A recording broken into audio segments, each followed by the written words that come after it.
Dr. Eric Kelly III and a host of phenomenal speakers from all around the globe for this 7-day virtual event that you don't want to miss. The mission of the Black Business Expo is to raise scholarship money from kids all the way from high school all the way from college. The Black Business Olympics is one of the largest Black business showcases in the world. It is an opportunity for businesses and companies to showcase their businesses globally. We are going to be giving away laptops up to $5,000 away to students. Again, I'm Olivia Appleberry, the founder of 2 Cents Finance and one of the speakers for the expo. I am so excited to see you there. For more info, go to www.blackbusinessexpousa.com or call 919-308-9090 and hope to see you there. I am Black Business. From the moment I wake until the time I sleep. Yes, I am Black Business. I am Black Business. Tell me, are you Black Business? I am Black Business. Do you support Black businesses? Listen, I support Black business because I am Black Business. Black Business Expo, one of the largest business showcases in the history of Black business in the world. The world! Sign up today at www.blackbusinessexpousa.com or call 919-308-9090. I am Black Business. I am Black Business. From the moment I wake until the time I sleep, I am Black Business. I am Black Business. Are you Black Business? I am Black Business. Do you support Black businesses? I support Black business because I am Black Business. Black Business Expo, one of the largest business showcases in the history of Black America in North Carolina. Join Dr. Eric Kelly III and a host of phenomenal speakers from all around the globe for this 7-day virtual event that you don't want to miss. The mission of the Black Business Expo is to raise scholarship money from kids all the way from high school all the way from college. The Black Business Olympics is one of the largest Black business showcases in the world. It is an opportunity for businesses and companies to showcase their businesses globally. We are going to be giving away laptops up to $5,000 away to students. Again, I'm Olivia Appleberry, the founder of 2 Cents Finance and one of the speakers for the expo. I am so excited to see you there. For more info, go to www.blackbusinessexpousa.com or call 919-308-9090 and hope to see you there. I am Black Business. From the moment I wake until the time I sleep. Yes, I am Black Business. I am Black Business. Tell me, are you Black Business? I am Black Business. Do you support Black businesses? Listen, I support Black business because I am Black Business. Black Business Expo, one of the largest business showcases in the history of Black business in the world.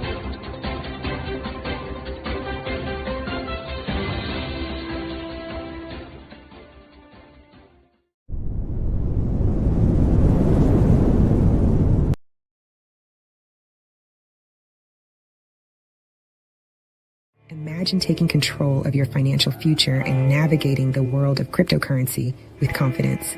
At Blockchain Queen LLC, we're here to make it happen. Founded by Tanya Lawrence, the Blockchain Queen, we simplify blockchain technology and cryptocurrency for everyone, no matter where you're starting from.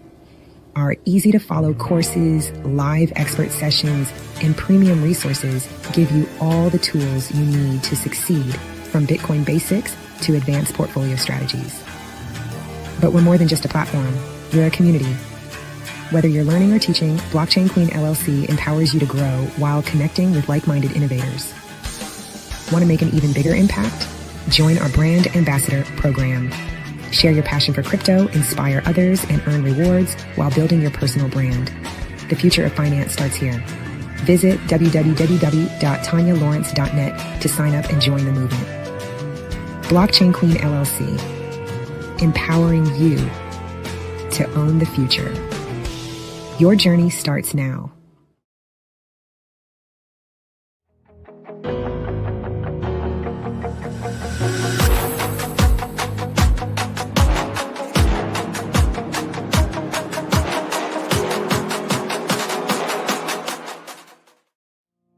Did you know that approximately 333.34 million businesses exist today, according to a report from 2021?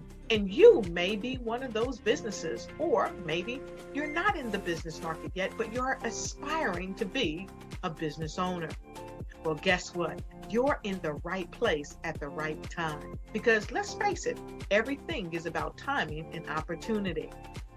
Hi, my name is Dr. Lotus Richey, and I'm the CEO and founder of the Lotus Richey Coaching and Consulting LLC, along with the Lotus Richey Ignite Show.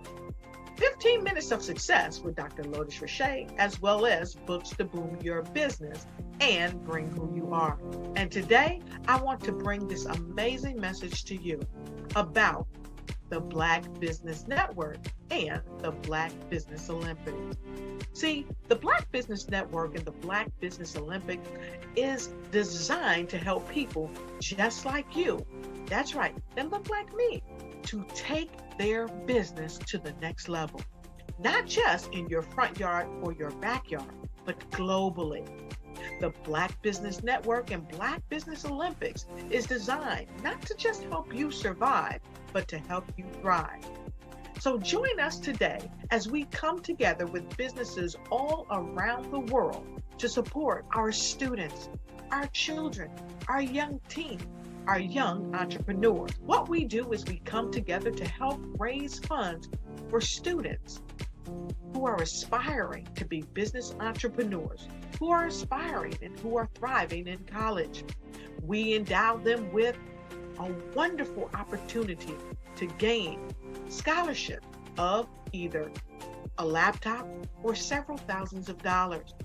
And we invite you to help be a contributor to this amazing opportunity to help someone that looks just like you. So join us today at our website and let us connect with you and help you ignite and take flight in every area of your life on the Black Business Network and the Black Business Olympics.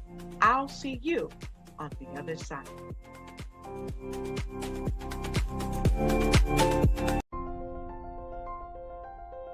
What if you could build your own city? A place where every child can find nurturing people to help them achieve their full potential. A place where every adult can access job training support. Where health education is abundant. Where social justice ruled the land. A place without limitations. Welcome. You have arrived at STEM City USA. It is what every city should be. A safe and trusted community where you find people and resources to help you become everything you are and beyond. STEM City is unlike anything you have ever experienced. It is a digital twin of the world around you, only better. STEM City is about energy and soul renewal. It is more than a digital world. You can almost feel the power of live cultural events, music, and theater. STEM City promises a better future for children with caring mentors and hands-on activities with dedicated tutors to support our youth. STEM City is your passport to a healthy lifestyle with weekly events addressing our community's many issues. STEM City is your financial well-being with helpful information on wealth management, career advancement, job training, and so much more. STEM City is the community you deserve. It is the city where your dreams can come true. STEM City USA, a place in the sky that is accessible to all who reach for the stars.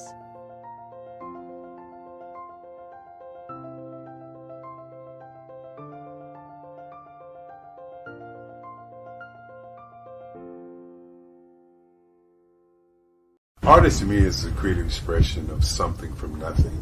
You know, it explodes onto the canvas, or it explodes on in my work. One of the things that I try to do more than anything is I try to just give the lines and the movements and emotions and the expressions to what I do. Art really means to me a chance to express how I feel deep down inside.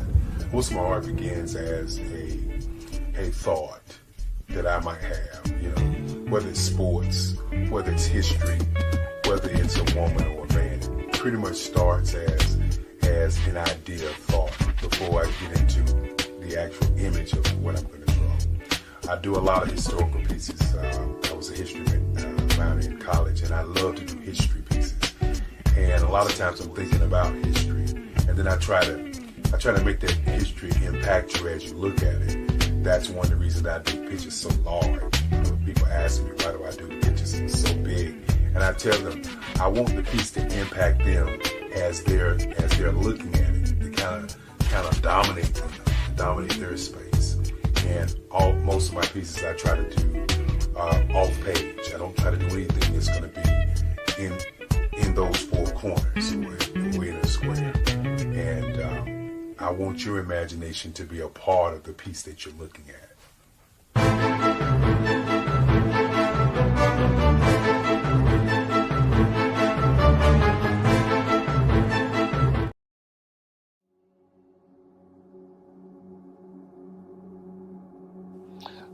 I was born and raised in southeastern West Virginia, the coal fields. My father was an AME minister.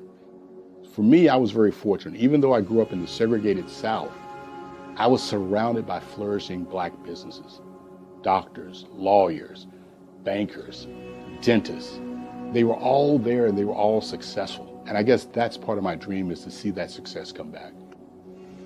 My name is Joseph Simmons, and I am the founder of the Center for Micro-Entrepreneurial Training. We have this moment in time where we can change the trajectory of people. And our focus is on women, Black and brown entrepreneurs, and their access to capital, their ability to build thriving businesses, the ability to employ people. There's a study that showed that in those three communities, especially Black and brown communities, $1 stays in those communities for 30 minutes. In white community, $1 stays in their communities for 8 hours. So think about it. For you in a Black or brown community to get gas, to get food, to go to a restaurant, you've got to leave your community, take those dollars out of that community and take it to another community that's already being well served. So if we can reverse that, if we can go from 30 minutes to an hour to 2 hours, that's progress. That's what we need to do. I was with SCORE, and then in May of 2020, of course, the events happened in regards to the murder of George Floyd. The other thing that I was experiencing was the denials of federal funds for small businesses. And it revolved around one thing. These businesses were not being prepared for grants and for government programs. And I came up with the idea for the Center for Micro-Entrepreneurial based off those two things. Morgan Stanley had a report out in 2020, first quarter, and it talked about there were 3 groups that were massively devastated by COVID-19 on their business. That was 1, women, number 2, Black, and number 3, brown entrepreneurs. The research showed that they had less cash on hand, they had less opportunity to go into a bank and get money, and they were very dependent on family and friends to keep their business up and running. If we can focus on those 3 groups, then we can have a dramatic impact on our communities. Really, the focus is on 3 areas. And those three areas are one, the people, number two, the courses, and number three, a support network. Here at CMAT, we will provide you with the fundamentals for generational success. And you will be creating a vibrant community by attending our 5-day immersive training course.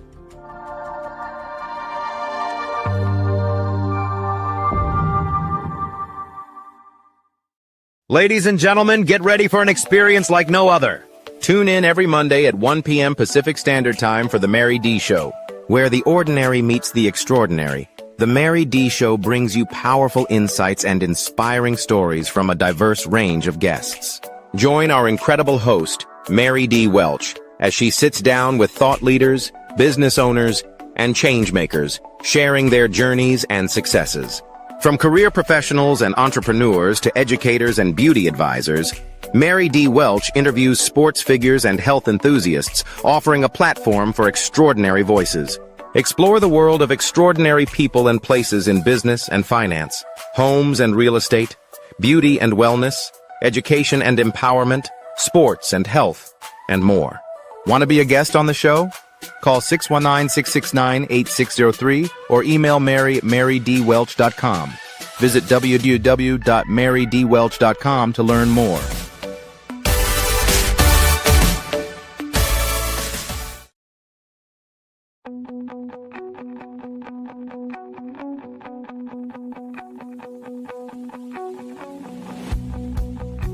I am Black Business. From the moment I wake until the time I sleep. Yes, I am Black Business. I am Black Business. Tell me, are you Black Business? I am Black Business. Do you support Black businesses? Listen, I support Black business because I am Black Business. Black Business Expo, one of the largest business showcases in the history of Black business in the world. The world! Sign up today at www.blackbusinessexpousa.com or call 919-308-9090. I am Black Business.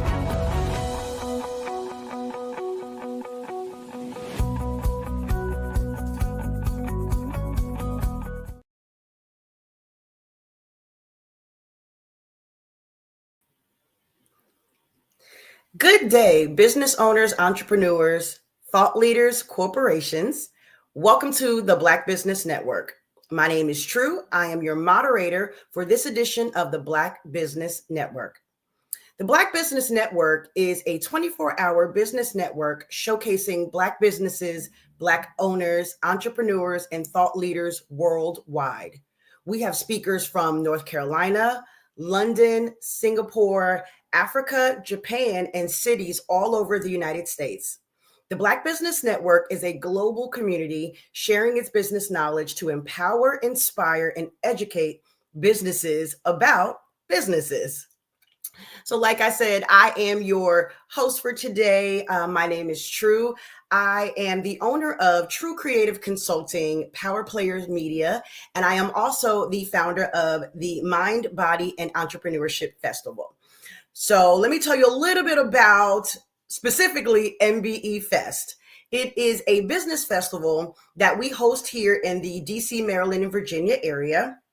And we focus on businesses and networking. And the business festival came to concept because I took a business conference and I married it with a festival. So if you've ever been to a conference and, it's chock full of good information, you have amazing speakers, you're sitting, you're listening, you're taking notes all day. Well, why not go to a conference that excites you and energizes you? So not only do you have the amazing speakers, but you also have food trucks. You have, curated marketplace with specific vendors that speak to mind, body, and entrepreneurship. You also have live entertainment and live local entertainment. So even during the festival, we source local entertainment to help energize the environment that you're in. when you're at the MBE Festival, you can get headshots done. You can get a website done. And this year, I am so happy to announce that we are offering an opportunity to help with government contracting services. So if you are an entrepreneur, business owner, and you've always wanted to get into the government contracting space, this is the place that you are going to want to be. This year, the 2025 Mind, Body, and Entrepreneurship Festival will be held here in the DC, Maryland, Virginia area. And it is scheduled for the first or second week in October. So we will make sure that we put that information out once all details are solidified. But I definitely wanted to just throw that out there, give you guys a little bit of insight of who I am and what I do. And then in addition to the Mind, Body, and Entrepreneurship Festival, I am a brand strategist, a business strategist, and a marketing expert. So today, since we have some time to spend with me, we're going to talk a little bit about visibility and marketing, which I know is a hot topic for a lot of business owners. And marketing is one of those things that we know we all need, but, people don't really understand, what it all entails. Some people don't understand how to even fully do it properly. So I'm going to share some insights with you guys today just to help you along on that marketing journey that you have. So that way we can ensure that your business is out here being successful. So before we dive into the details, let's talk about visibility and understanding what visibility really is. People hear visibility and they think it's exposure. Visibility is a little bit more than exposure. Visibility really centers around making sure that your message reaches the right people at the right time in the right way. So you want to make sure that where you are being visible, your target audience is there. If you sell pencils, there's no reason for you to sell pencils in a room for people who do not write. Right? So we got to understand where we are marketing ourselves, where we are placing ourselves to be visible. And this can be anything from social media to person, podcast, anywhere you are placing yourself. You want to ensure that your target audience is there. Visibility is super important because if you think about successful brands, the ones that come to mind, so let's say like your, Coca-Cola, right? They don't just sell products. They sell you an identity. So you understand when you see certain things in the marketplace, you automatically, or your brain automatically attaches itself to, oh, that is a brand that I recognize. That is a Coca-Cola, right? So when you have visibility and you are starting to show up in the places where your target audience is, that builds trust with your people. And that is one of the biggest things that you want to build in customers that you are trying to attract. People trust what they know. So the more they see you in the proper places, then yes, they're willing to trust you. They're willing to buy from you. They're willing to contract your services. In addition, it also establishes your authority in that particular space. So understanding that, when you show up in the places where you're supposed to show up, you are looked at as a leader in that industry because everywhere they look in that particular industry, you're there. So understanding that, visibility isn't just about being seen. It is super important that you are seen in the proper places. So when people also see your brand frequently in the proper places, it then drives engagement. So, seeing you one time, okay, you've piqued an interest. Seeing you 2 times, okay, maybe a little conversation. Seeing you 3 times, let me go and actually purchase from this person. Let me really see what this person is offering and what they can do for me and my business. So that is why visibility is so super important. And then visibility in the right arenas is so super important. Now, visibility isn't an all or nothing thing. You have to do a lot to be in those spaces. So let's talk about ways and places where you can show up so to expand your reach. So let's say local visibility. Local visibility can mean you collaborating with other small businesses, with other local brands, right? These are, going out here, shaking hands and kissing babies, as I like to say, and meeting people that are already, in your area, in your circle, maybe even in your network that you've never spoken to before. Creating partnerships is a very good way to increase your visibility. Now, regional visibility talks about, like, if you're in the DC, Maryland area, so, that's a region. So you want to go outside of just Maryland, go a little bit down the road and go into DC and see what's over there, who's over there that you can network with and connect yourself with. And then same thing about Virginia. So think regionally about who is still in the proximity of where you offer your services, but close enough to where your customers can get to you. And then you have national and global visibility. And, being here today, listening to the Black Business Network, this is a way to get in touch with those national and global leaders in other areas. This is a great hub for all of those resources. So understanding that your visibility can be a lot bigger than just next door or, down the street. As your visibility grows, so does your influence to sell and make an impact with your customers and your clients. So now let's talk about marketing a little bit, because I've noticed in this area, there seems to be a little bit of a disconnect between marketing and branding. So let's talk a little bit about what those are. So marketing is the strategy effort or the strategic effort to communicate the value of your products and your services to your audience, right? This is the way that your audience connects with you. This is the way that you resonate with them. And this is the way that it drives action in your customers. So this is the bridge between your product and your customers. That is what marketing is. Branding is what you say to your customers. Before you start a marketing campaign, you really need to have a clear and strong brand identity. You need to know who you are, what your values are, what makes you different, who you're talking to. And that is how you craft that brand before you start pushing out your marketing efforts. And I know we've all heard this, your target audience.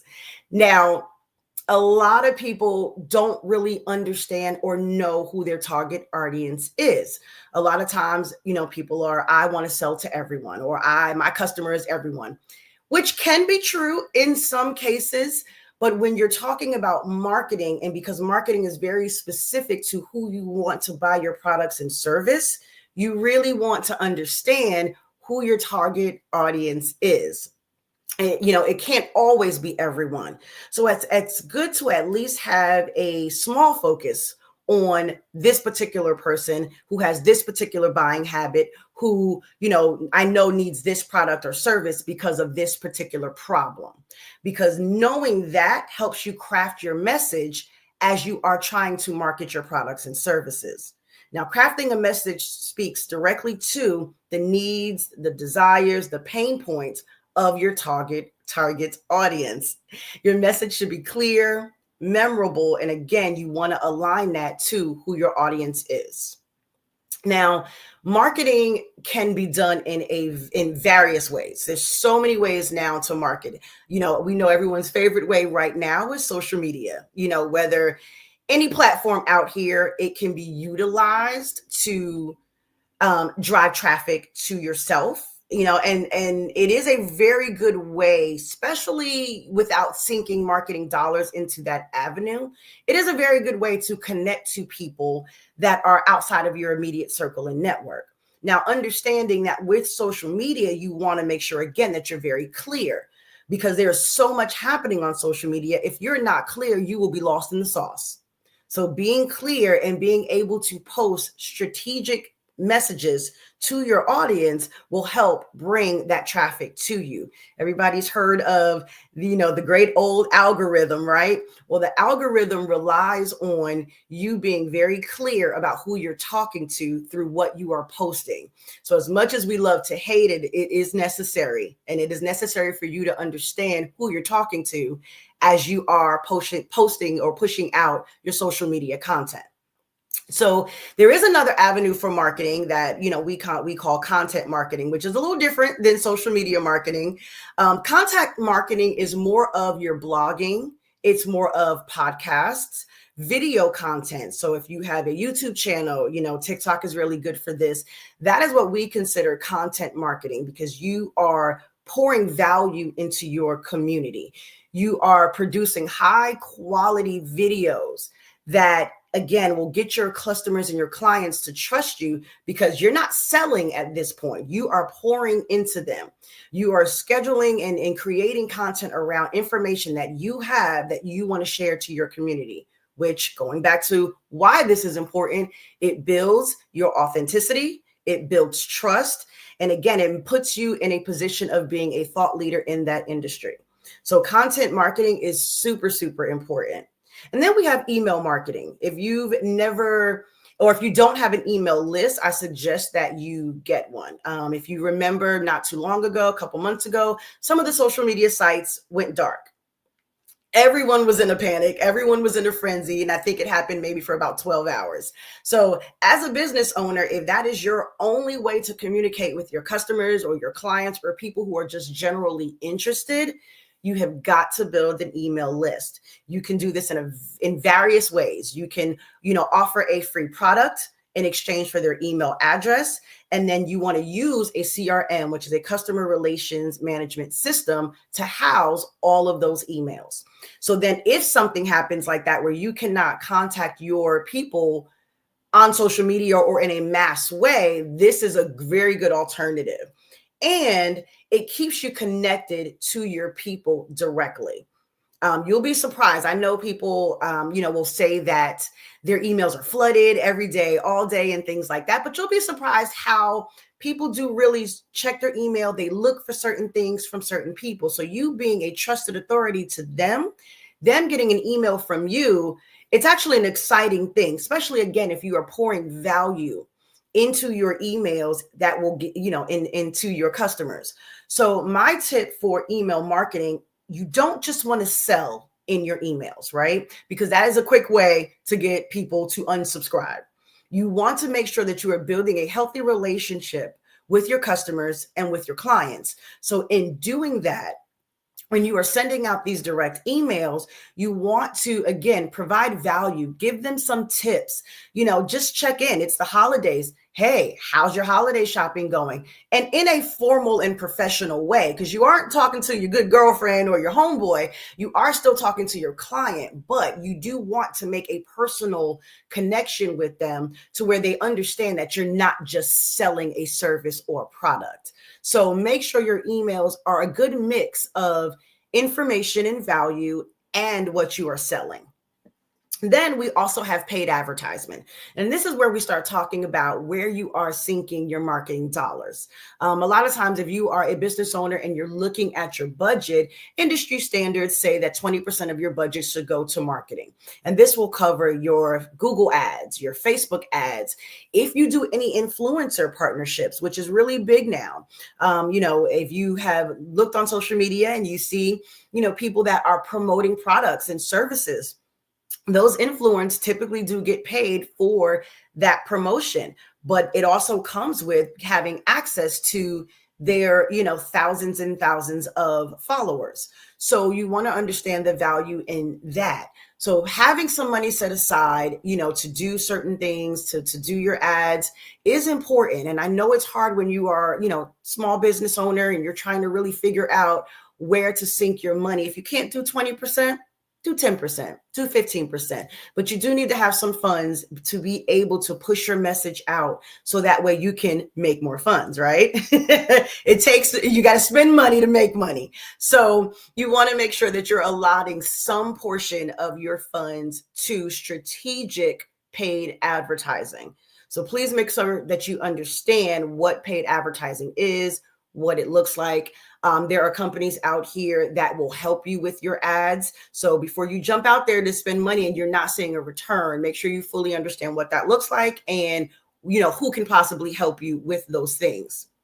So marketing is a very consistent thing, let's just say.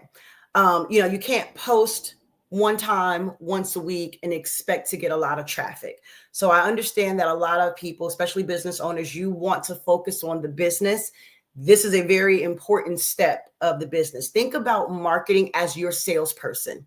If you are a one-stop shop and you are doing everything, you are doing the sales, you are doing the product assembly or the service, provider. If you are doing everything and you don't have a sales team, let your marketing act as your sales team. But you do have to be consistent with what you do, where you show up, how you're showing up. Your message should align the same way across every platform, across every interaction.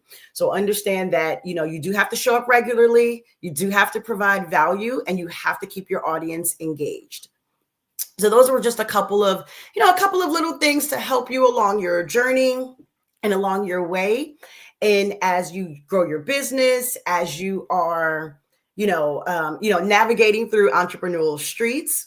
So let's dive in a little bit about seeing the results of your marketing, right? So we've already talked about visibility. We've talked about marketing, how to do it, where to do it. So let's talk about how to really gauge if my marketing is working, because if it's not working and you're not seeing the results that you are looking for, then it's time to pivot and try something else, right? Marketing is not 100% effective or 100% accurate or 100%. It's going to work every time. Unfortunately, it is a trial and error thing where this may work for this season, but it's not going to work for next season. So you do have to be versatile when you are thinking about how to market yourself and how to market your business. So let's talk about analytics, right? A lot of business owners, I understand and I realize they do not look at analytics, and it is very important that you do, especially if you are using marketing dollars for ads. You want to see what's working. You want to see what's not working, because if you need to pull those marketing dollars back, you need to sink those dollars somewhere else into something that may work better. So there are a lot of tools to help you with understanding the analytics of what's working. You have your Google Analytics. If you are placed on Google, you have Facebook Insights. And then Instagram also has insights as well on the backside that will track your engagement. It tracks your reach and your conversion, like how many people are actually clicking on your external links. So for some business owners, I know, questions that I get all the time are, what does all this means, right? What does reach mean? What is CLV mean? Like what? So let me break down some of these terms to help you fully understand what these metrics are even saying. So when you see something that says reach and impressions, that basically means how many people are seeing your content. And not just your friends. This is the algorithm pushing it out to people all over the world, outside of your network as well. So reach and impression basically means how many people are actually seeing my content. Now, engagement, that means how many people are interacting with my content. So that's your likes, that's your shares, that's your comments. Are you putting a question up and people are answering the question in the comments? So if we haven't, I don't think I said this before, but having a call to action in your post, that is how you improve that engagement rate. So you can, at the end of your post, you can ask a question. How many of you have done this? Have any of you experienced this? Or tell me about your last experience. Those things will prompt people to start typing away in your comments, which increases your engagement rate, which also increases your reach and impressions. So in doing that, you want to make sure also that you can pop in and respond to those comments, because that is important also for the algorithm. And I know this seems like a lot. I promise you, I know this does. And I know this gets overwhelming for folks. There are a lot of automated tools out here that will do these things for you. So really, you can post and ghost is what I call it. When you post and you just kind of throw your hands up and you're like, all right, I post, I'm done. So there are a lot of automated tools. If you reach out to me, I can help you with some of those tools. But there are some automated tools that will respond to all of these, to all of the comments for you, so you don't have to worry about staying on social media all day long. Conversion rate. So again, the conversion rate is how many people have actually clicked on your external link. How many of them have signed up? How many of them have left their emails? How many of them have executed the desired action that you've asked for? That is what a conversion rate is. And we have that even on social media, and it will show you that in your insights. And then CLV, which stands for customer lifetime value. Now, this is a little different. This is something that you're not going to get from your back office on Facebook and Instagram, right? This is something that you keep internally. And I highly encourage all of your business owners out here to do that. The customer lifetime value is how much is each customer worth to you in the long term, meaning how many times have they come back? This is where you keep track of your repeat customers. How many times have they come back? How much have they spent? Because this helps you, one, retain the customers that you have, which is super important, because marketing to your returning customers is very different than marketing to new customers. Your returning customers, you want to thank them for being here. You want to thank them for being a loyal customer. You want to offer them something to keep them coming back, to make them feel appreciated, to make them feel seen. Those group of people are very special. Because those are also your external marketing pieces that you don't even see. Because if they love you, they love your product, they love your service, guess what they're going to do? They're going to call their friends, they're going to refer you out to other people. They're going to be a mouthpiece for you in the community that you knew nothing about until you get that phone call and they're like, hey, so-and-so referred me to you. And you're like, wow. So having customers that are repeat customers of yours, though, that is a very special group that you need to nurture in a very special way. So those are 4 key terms that as an entrepreneur, you need to familiarize yourself with and understand what those things are. So when you are looking at metrics, when you are looking at your back office and your analytics, you know what you're looking at. So, moving along to testing and tracking different strategies. So as you are out here marketing and you're doing different things, you're posting different things, you're on this podcast, you're moving and shaking out here, you want to see what works and what doesn't work. So 1, keep a list of all of your marketing assets. Create a spreadsheet. Doesn't have to be anything fancy. It literally can be, for the month of January, I did this, and this. These are my results. You want to track and see your results, because if you posted a particular type of content on one social media site, but it didn't perform as well on the other social media site, then that tells you that your audience is here and not here. So now shift your focus to here, because you're getting more engagement on this side. More people are coming to you on this platform. So now okay, I may need to remove my marketing dollars from this site and put it over here. And now I can get creative with what's working because I know where I'm putting my content, if you will. Okay, so I just want to, give you guys some helpful tips and tricks as to, maneuvering through the entrepreneurial space, making sure that you guys are fully equipped with knowing where to position yourself, how to position yourself. I want you to remember that, visibility is not just about being seen, but again, being seen in the right places for the right people with the right messaging. Marketing is a tool that will amplify your visibility and create long-lasting relationships with your audience. So please make sure you are handling your marketing with care. The best marketing efforts will always come from a place of authenticity, consistency, and a deep understanding of what your audience needs and what they want. So whether you're building a personal brand, whether you're scaling your business, both visibility and marketing are fundamental to your success. So I thank you so much for allowing me some moments just to share those things with you. Stay visible, stay consistent, and keep marketing on purpose. So that's all we have for today. For right now, anyway. We will be back with another fireside chat at 1:00. I am your moderator for the afternoon. So genius is coming, and I'll see you on the other side.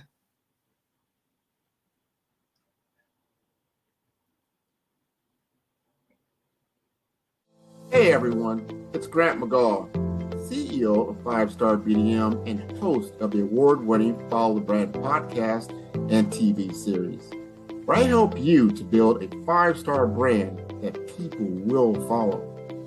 My genius is personal brand development through intelligent communication and helping you achieve your business and career goals. I am a requested speaker on digital technology and brand development issues. I want to work with you to increase the value of your current opportunities while attracting new ones. Every one of you is unique, and we all share challenges that can be addressed through smart branding. As a super connector, I work with you as an executive coach to guide you along the complicated business and career development road, providing the enhancement tools and information you need to succeed. Together, I will help you succeed in today's challenging business climate. I will evaluate and measure your progress. Best of all, I am right alongside you every step of the way. Build the brand called you. Genius is coming. Absolutely. So our coaching program help people that have the lack of time, that lack strategies, and lack the confidence to go after their dream life. So we help them implement tools. We help them implement, I love to leave the inherited lack of finances or the education behind finances. But it wasn't until I lost my firstborn, my only son, that life changed for me. And where I was going after it all, living the corporate life, hit my 6-figure income, and living in my dream house with my dream man, driving my dream car. Wow. I nearly lost it all. Wow. When I lost my son. And so I realized it only takes one financial catastrophe that can change your entire life. That's what made me start All New Beginnings. Because no matter what's going on in life, there's a new beginning. And because of that, we develop a program called Wise Minded. My little slogan is, don't just dream it, let's live it. If they want to connect with you or work with you, what is the best ways for them to be able to do that? Well, for my social media guru, you can connect with me on every single social media platform as Tanya T. Wallace.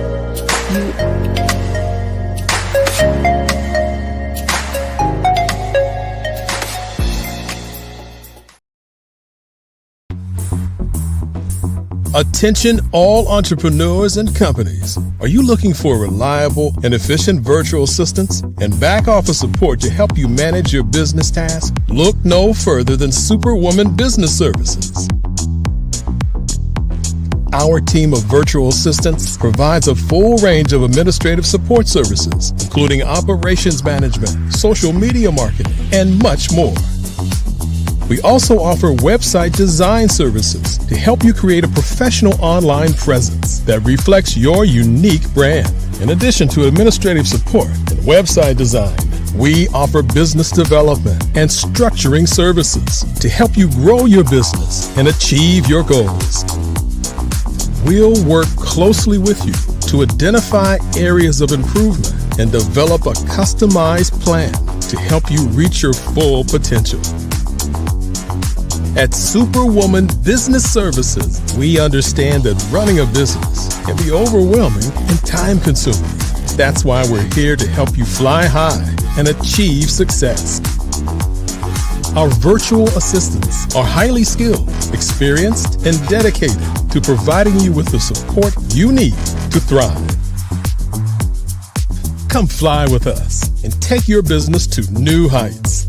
Let us help you become the superhero entrepreneur you are meant to be.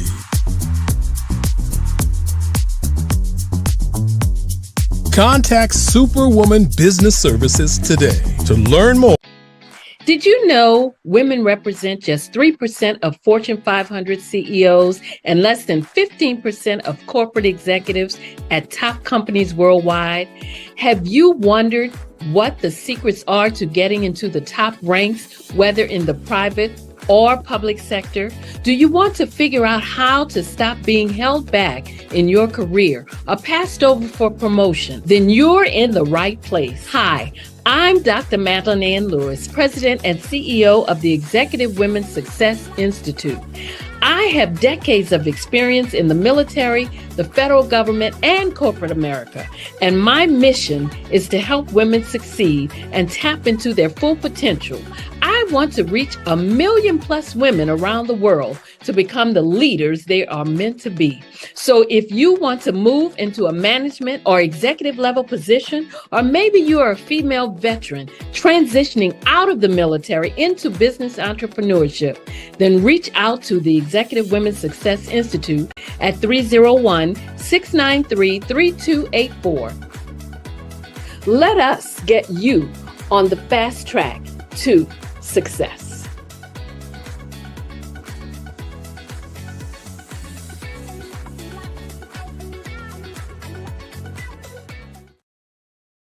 I'm Kennedy Harris. My genius is being an entrepreneur. I'm the CEO of K-Lock, a company where I develop my very own line of kids supplements.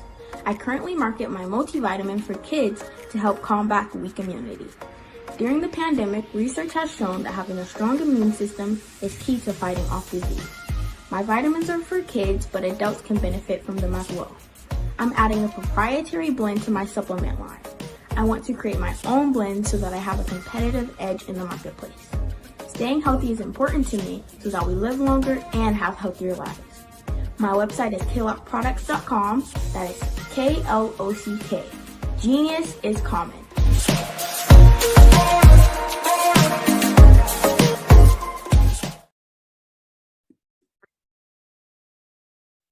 Hello, I'm Dr. Madeline Ann Lewis, President and CEO of the Executive Women's Success Institute.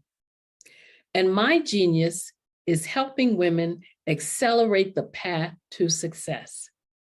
You know, I was blessed to have strong women in my life who encouraged, motivated, and pushed me to do my best and to never even think about giving up on my dreams. So I say to women, we must show up to rise up.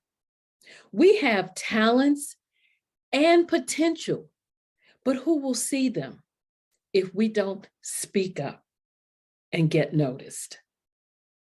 I know that women are a tremendous resource on this planet, and there is nothing more fulfilling than helping a woman tap into her full potential. I do this because I want to be a part of helping as many women as I can to show up, to rise up. I do this because genius is common.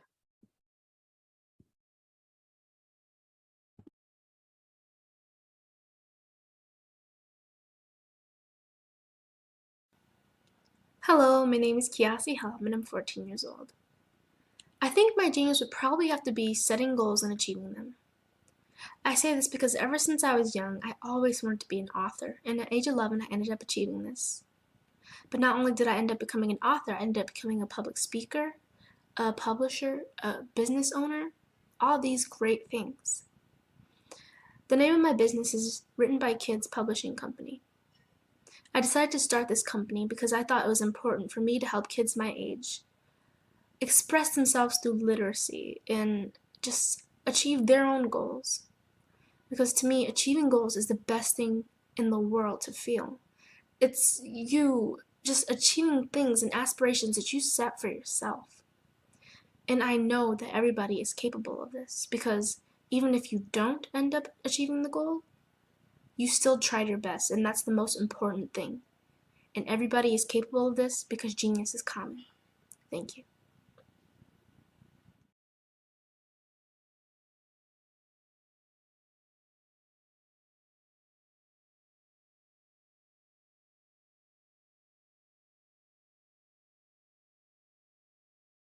I'm Ramon Ray. Phenomenal Tanya T. Wise, who is here from the great state of Maryland. Tanya, welcome and thank you for being with us today. Can you indulge our audience a little bit and tell them just a little bit more about who you are and what it is that you do? Well, I love being able to talk to people and have a magnetic attitude, being able to just show them. So I always like to say, level up is Coach at Tanya T. Wise here. So can you tell our audience, just give them a teaser about what your presentation will be about? So my philosophy is that we should all be living our dream life. So tomorrow I'm going to talk about how you start living your dream life. What are some of the things that you thought about in your childhood that you just kind of let go and dormant? Wow. And I want to reignite that and just give you some pointers and some tips, some tools, some strategies to be able to start living your best life now. And guess what, Rhonda? And leave an inheritance for your legacy. Oh my goodness. Okay, I know that's resonating with a lot of people. I've heard that you have a dynamic coaching program. Can you tell us a little bit more about that? Absolutely. So our coaching program help people that have the lack of time, that lack strategies, and lack the confidence to go after their dream life. So we help them implement tools, we help them implement strategies, as well as give them resources so that they can live their best life now and leave that inheritance. Wow. Oh, I love that. I love the leave the inheritance part. Listen, you are dropping some major nuggets, and I know a lot of what you're saying is resonating with a lot of people, but I think we're all curious. How did you even make this transition into the speaking and coaching arena? What's the story behind this? So I started out in finance, and I realized that a lot of people don't necessarily go after their dream life because of the lack of finances or the education behind finances. But it wasn't until I lost my firstborn, my only son, that life changed for me. And where I was going after it all, living the corporate life, hit my 6-figure income and living in my dream house with my dream man, driving my dream car. I nearly lost it all when I lost my son. And so I realized it only takes one financial catastrophe that can change your entire life. That's what made me start All New Beginnings. Because no matter what's going on in life, there's a new beginning. And because of that, we develop a program called Wise Minded. My little slogan is, don't just dream it, let's live it. If they want to connect with you or work with you, what is the best ways for them to be able to do that? Well, for my social media guru, you can connect with me on every single social media platform as Tanya T. Wise.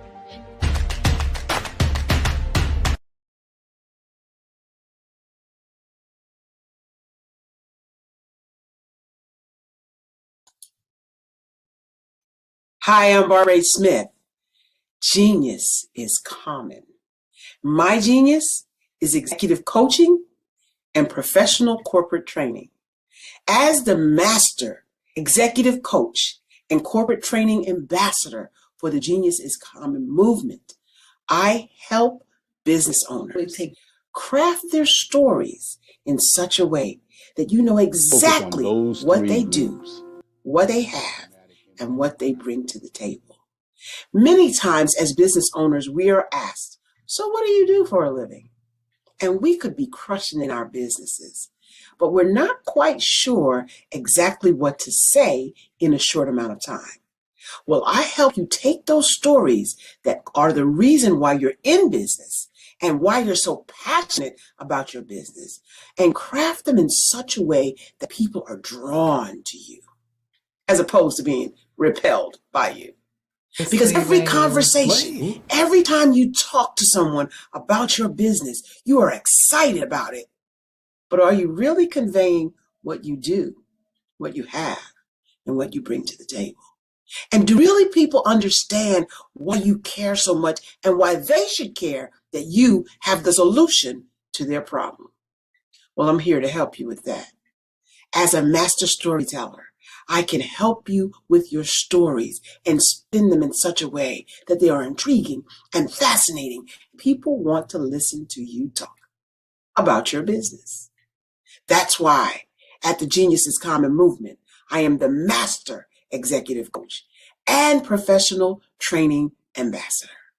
That's my genius. And genius, oh yeah, it's common.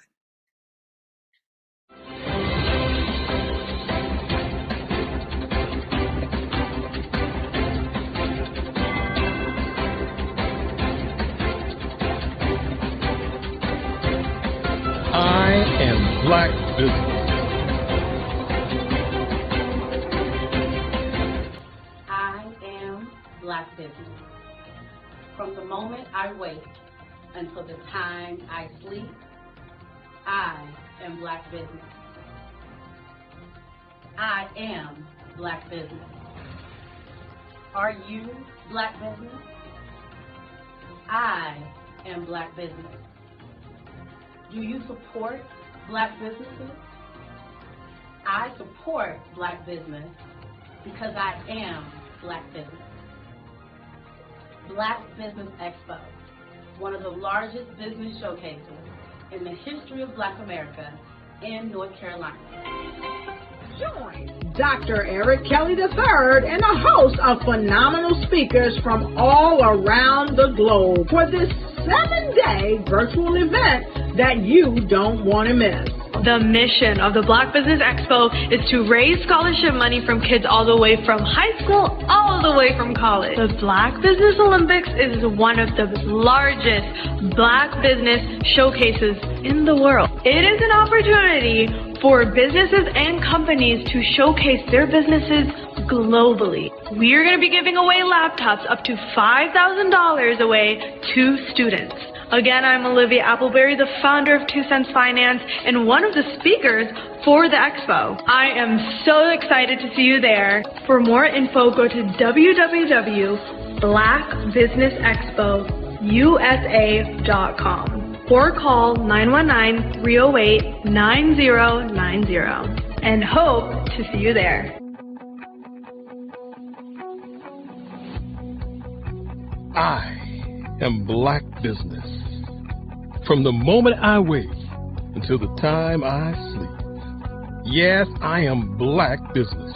I am Black business. Tell me, are you Black business? Black Business Expo, one of the largest business showcases in the history of Black business in the world.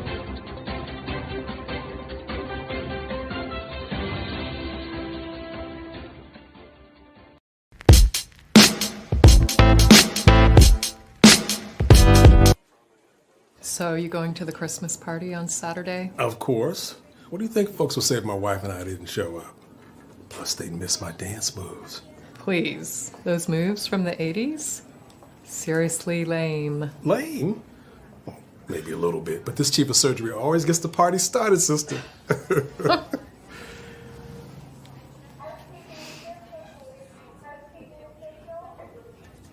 What's going on with your hand? Nothing. Just tired. Stress. Jen, we've known each other a long time now. And we've always been honest with each other. What's going on?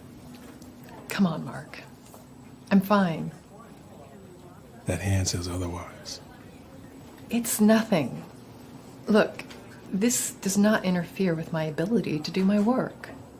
Jan, until you get a complete workup, you know I can't let you back in the operating room. Mr. Menchef, did anyone else have access to your badge last night? Say around midnight. Because the computers here at your lab show that somebody was here. And although your cameras don't show it, somebody was in your building. The chip is his property. Belongs to him. No, he belongs to no one. Simon, do you belong to him? No, he has a right. He has no rights. Belongs to him. Chain up.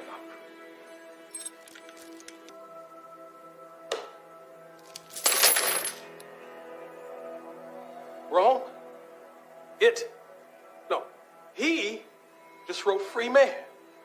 I am not chaining him up. Hey man, where's the bathroom at? Huh? You know you're the only one, right? Right, and she's number 2, and that one's number 3, and number 4. All of this stuff, it's not pleasure. This is business. It's not. Relax. Enjoy yourself, all right? You know where they are. I know you know. You're just lucky I'm a nice guy. This house is for sale. You go in and act like you want to buy the place. Look around. Find everywhere you want to go. That way you'll know the floor plan. Aren't you worried that they might call the cops afterward? No. Because when he gets back, we gonna kill him and his wife. Lock this up. Somebody forgot to throw away the key.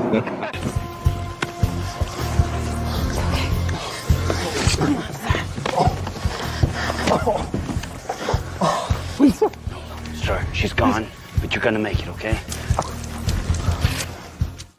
My heart is aching, but I'm a fool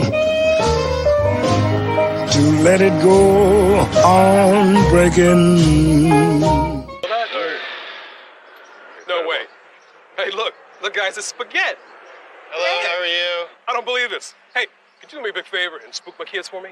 I'm with my friend, so... Could you do me a favor? All right. Come on, please. Spaghetti, thank you. Come on, for the camera, just one more time, please. I'll give you one standing up. Yeah. Framed it. Shouldn't be shooting this.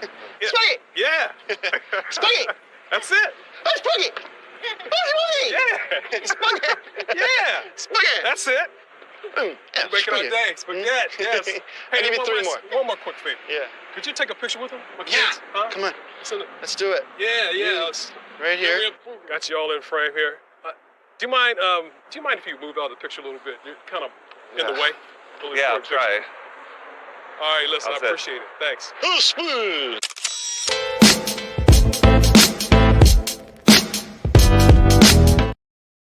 I'm Ramon Ray, founder of Smart Hustle Magazine and smallbiztechnology.com.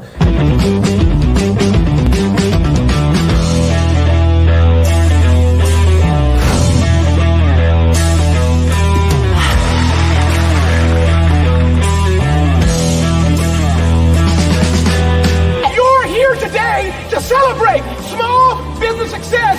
Stand up on your feet. You rocked the house. It was amazing. Didn't we learn? For me, success comes from failure.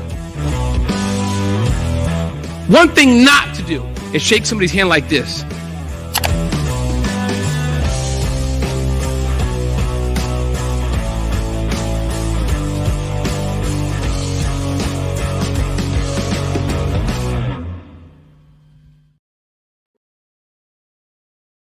Ready to elevate your brand and make a lasting impact? Dive into the world of the fellow brand where insights meet action.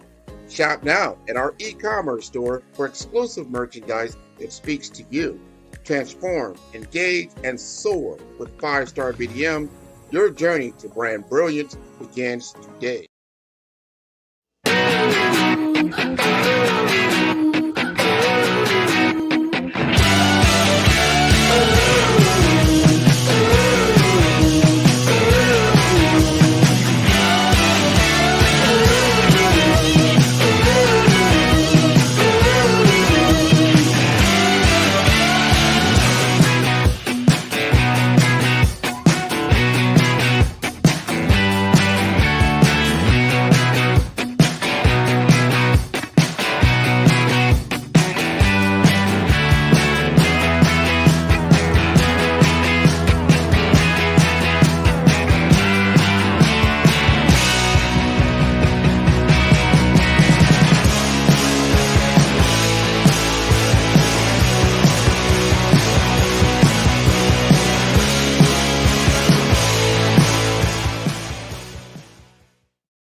Have you ever seen a parent stressed out and needed a stress reliever with their child?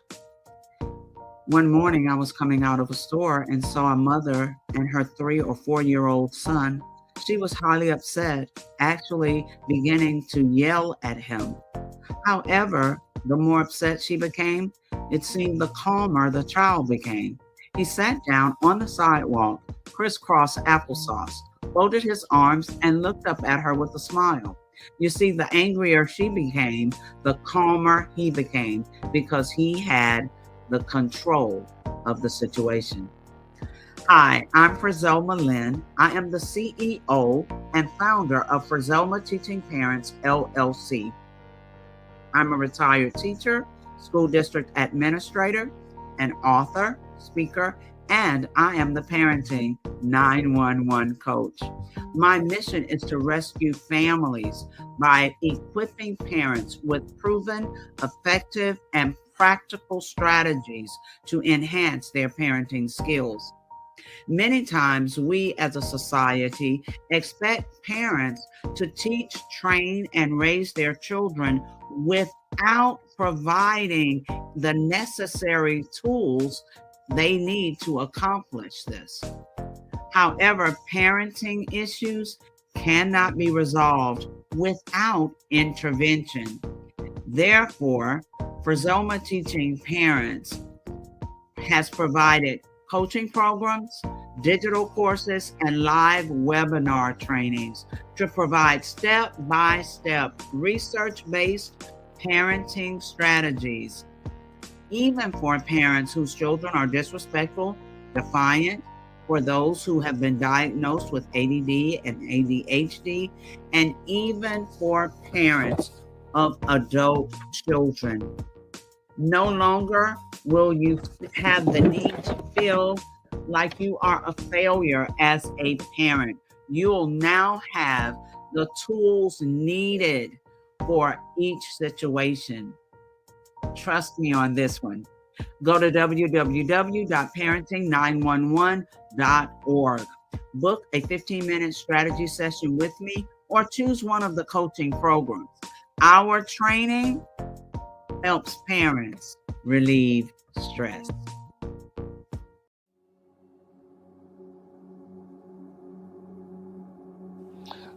I was born and raised in southeastern West Virginia, the coal fields. My father was an AME minister. For me, I was very fortunate. Even though I grew up in the segregated South, I was surrounded by flourishing Black businesses, doctors, lawyers, bankers, dentists. They were all there and they were all successful. And I guess that's part of my dream, is to see that success come back. My name is Joseph Simmons, and I am the founder of the Center for Micro-Entrepreneurial Training. We have this moment in time where we can change the trajectory of people. And our focus is on women, Black and brown entrepreneurs, and their access to capital, their ability to build thriving businesses, the ability to employ people. There's a study that showed that in those three communities, especially Black and brown communities, $1 stays in those communities for 30 minutes. In white community, $1 stays in their communities for 8 hours. So think about it. For you in a Black or brown community to get gas, to get food, to go to a restaurant, you've got to leave your community, take those dollars out of that community and take it to another community that's already being well served. So if we can reverse that, if we can go from 30 minutes to an hour to 2 hours, that's progress. That's what we need to do. I was with SCORE. And then in May of 2020, of course, the events happened in regards to the murder of George Floyd. The other thing that I was experiencing was the denials of federal funds for small businesses. And it revolved around one thing. These businesses were not being prepared for grants and for government programs. And I came up with the idea for the Center for Micro-Entrepreneurial based off those two things. Morgan Stanley had a report out in 2020, first quarter, and it talked about there were 3 groups that were massively devastated by COVID-19 on their business. That was 1, women, number 2, Black, and number 3, brown entrepreneurs.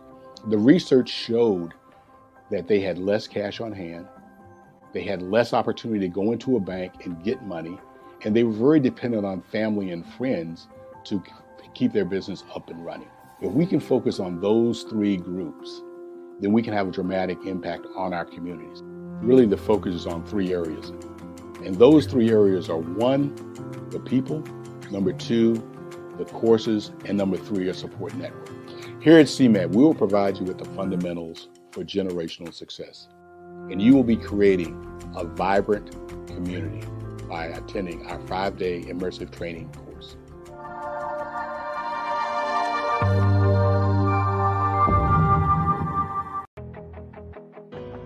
I am Black Business. From the moment I wake until the time I sleep, I am Black Business. I am Black Business. Are you Black Business? I am Black Business. Do you support Black businesses? I support Black Business because I am Black Business. Black Business Expo, one of the largest business showcases in the history of Black business in the world. Sign up today at www.blackbusinessexpousa.com. or call 919-308-9090. I am Black Business. Every speaker has a moment where their words can spark inspiration, drive change, and transform lives. But what happens after the applause fades?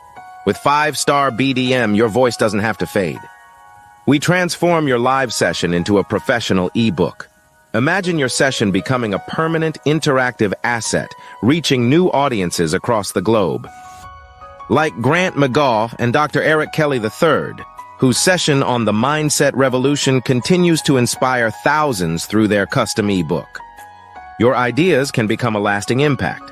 Turn your session into an ebook that not only tells your story, but expands your reach, builds your brand, and engages your audience. With embedded videos, custom graphics, and a stunning flipbook or PDF format, your message will inspire long after the event is over. And for a limited time only during the Black Business Olympics, get your custom ebook for just $199, down from the regular price of $399. This is your chance to transform your message into something truly unforgettable at an unbeatable price.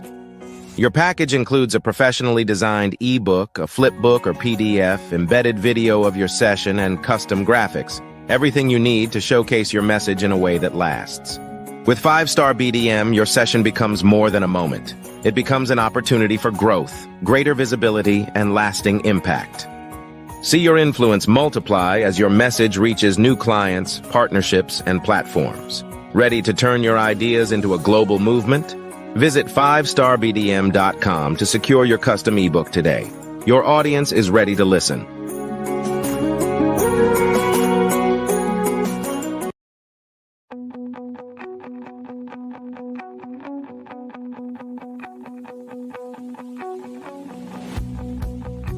I am Black Business. From the moment I wake until the time I sleep. Yes, I am Black Business. I am Black Business. Tell me, are you Black Business? I am Black Business. Do you support Black businesses? Listen, I support Black business because I am Black Business. Black Business Expo, one of the largest business showcases in the history of Black business in the world. The world! Sign up today at www.blackbusinessexpousa.com or call 919-308-9090. I am Black Business.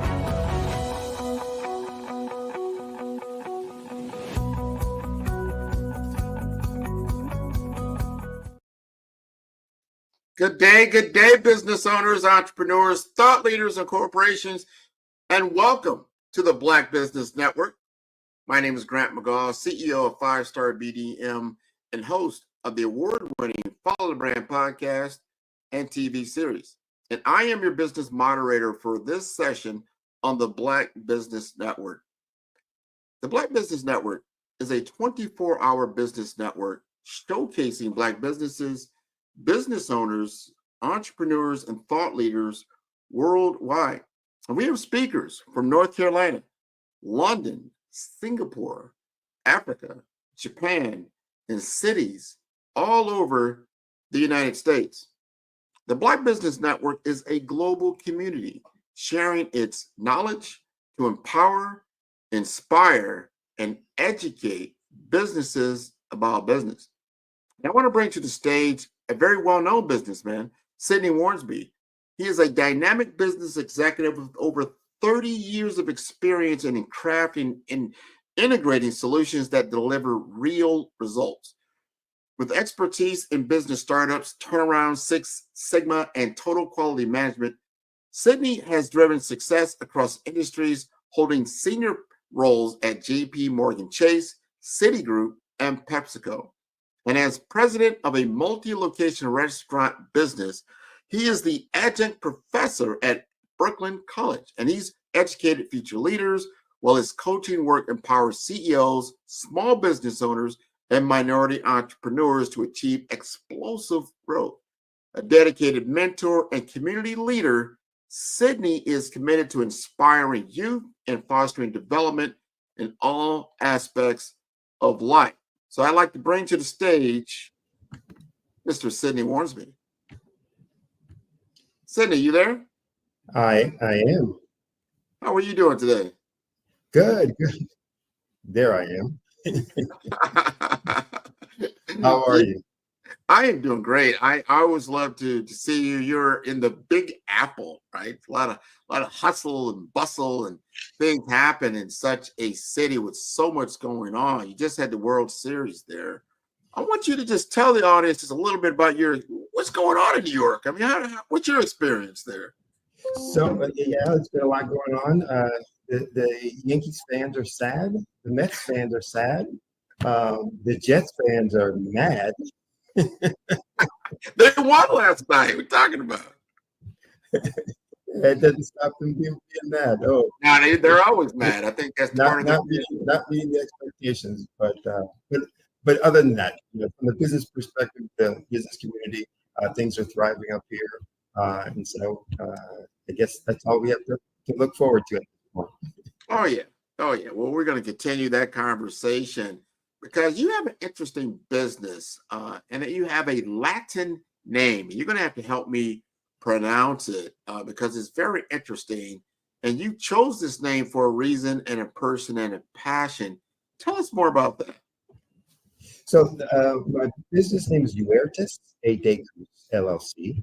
And Huertas e Decus is Latin, can be translated one of two ways. Huertas can either be honor or excellence. So it's either honor and distinction or excellence and distinction. And I chose that in honor of my parents and how they raised me. My dad was military, so I grew up a military brat. So acting honorably, responsibly, with a sense of duty, was always a part of how we were being raised. A very disciplined family and household as well.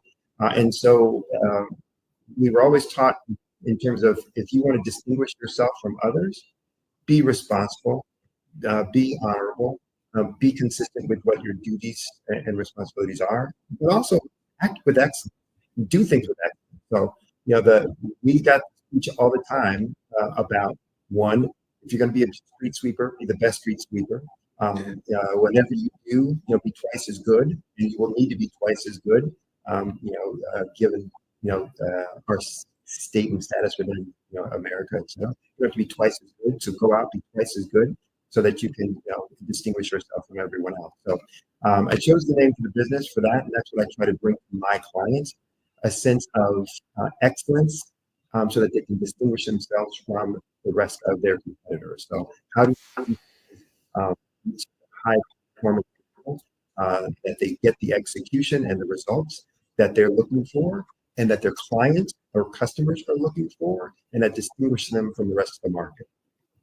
So important what you say. You remind me. Now I've had over 200 podcast episodes that I have developed, and the second one, number 2 in that whole 200, was on personal code. You have to have a personal code when you're looking in your career, in your business, in your life. A personal code. What you just said there, that's your personal code. I love that, and how you got that associated with your parents and what it's about and what you lead with. With a personal code, you have direction. I think certain people don't have that code, and so they kind of like all over the place. They don't have a guiding point, a North Star that kind of keeps them grounded.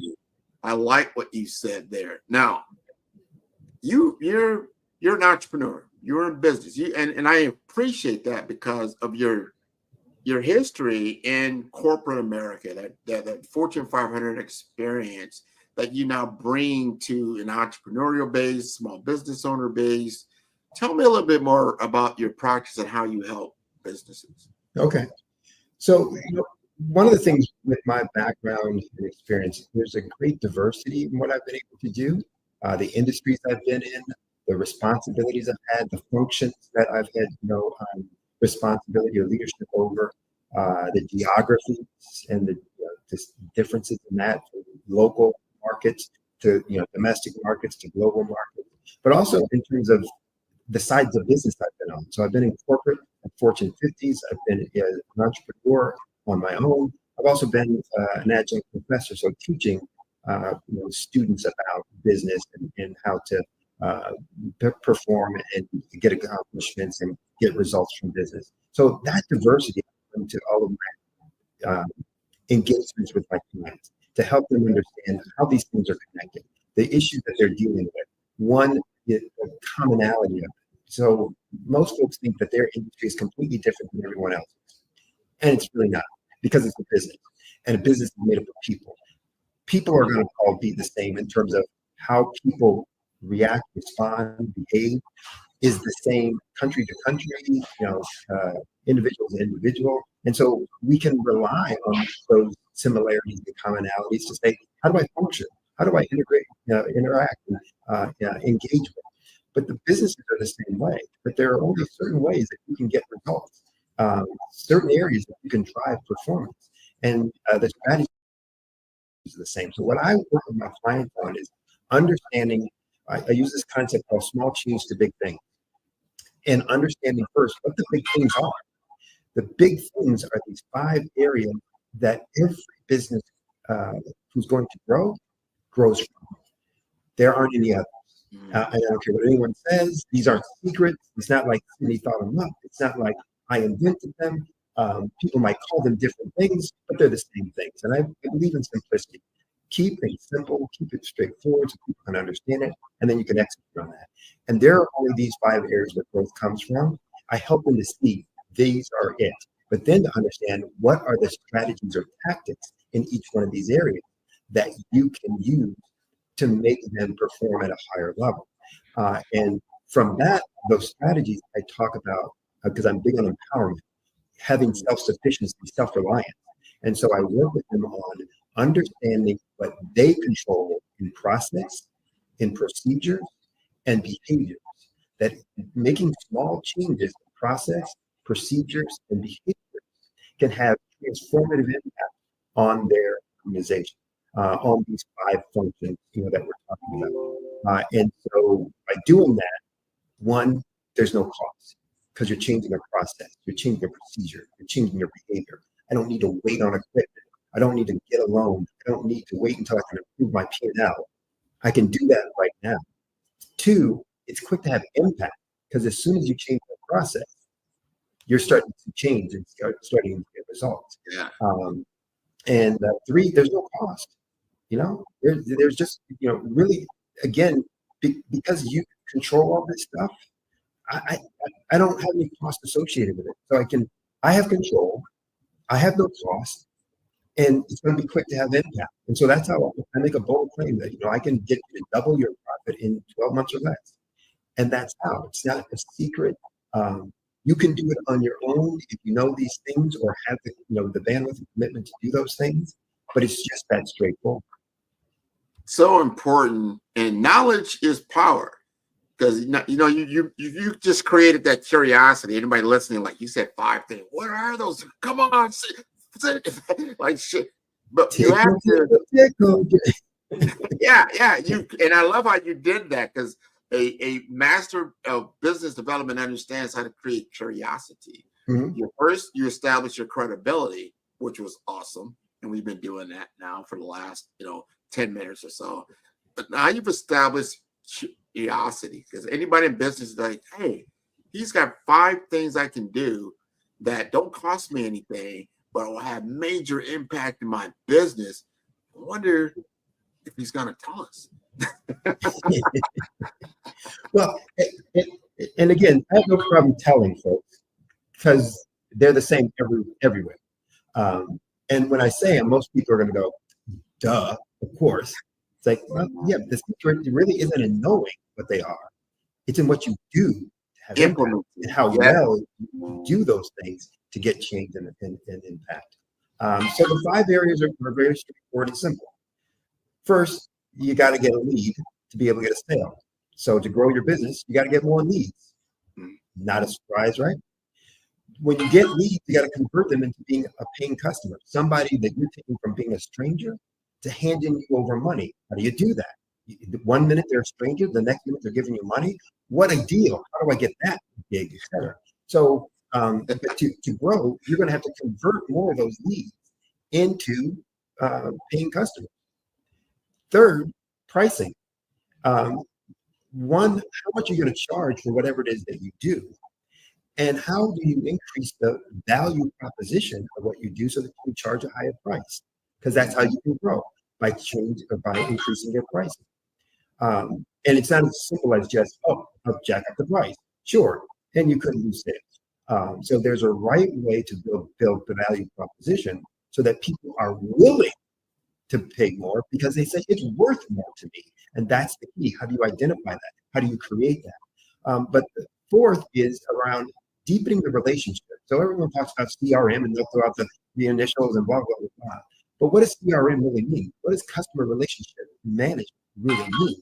It means I'm getting more connected and engaged. My customer is getting more connected and engaged with me in ways that the relationship is deeper.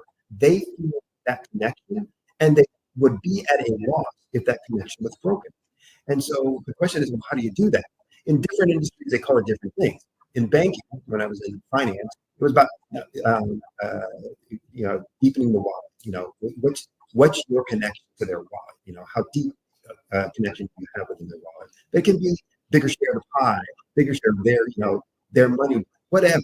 It's about how do you get them to do more with you, have more products and services, so that they are more entangled, connected, intertwined with what you do.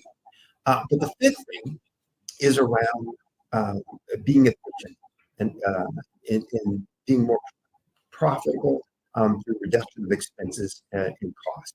And so it's how do you become more efficient in your operation and execution so that your consumption of resources is reduced, so that your expenses are lower and your profit is higher. And so those are the 5 areas. And there are strategies, typically there are 40 strategies, not typically, there are 40 strategies that you can use across those 5. I start by working with them, over a course of 12, in a 9 to 12 month period. But I prioritize those because it's not about, well, I want to work on this one first because I like that. No, for every business, there's a right order of those things based on what you're already doing and what you're not doing. What you're doing that's getting some results and what you're doing that's hurting results, or what you're not doing that's leaving money on the table. And so based on those things, you'll prioritize. We're going to do them in this order, and then we're going to work through them.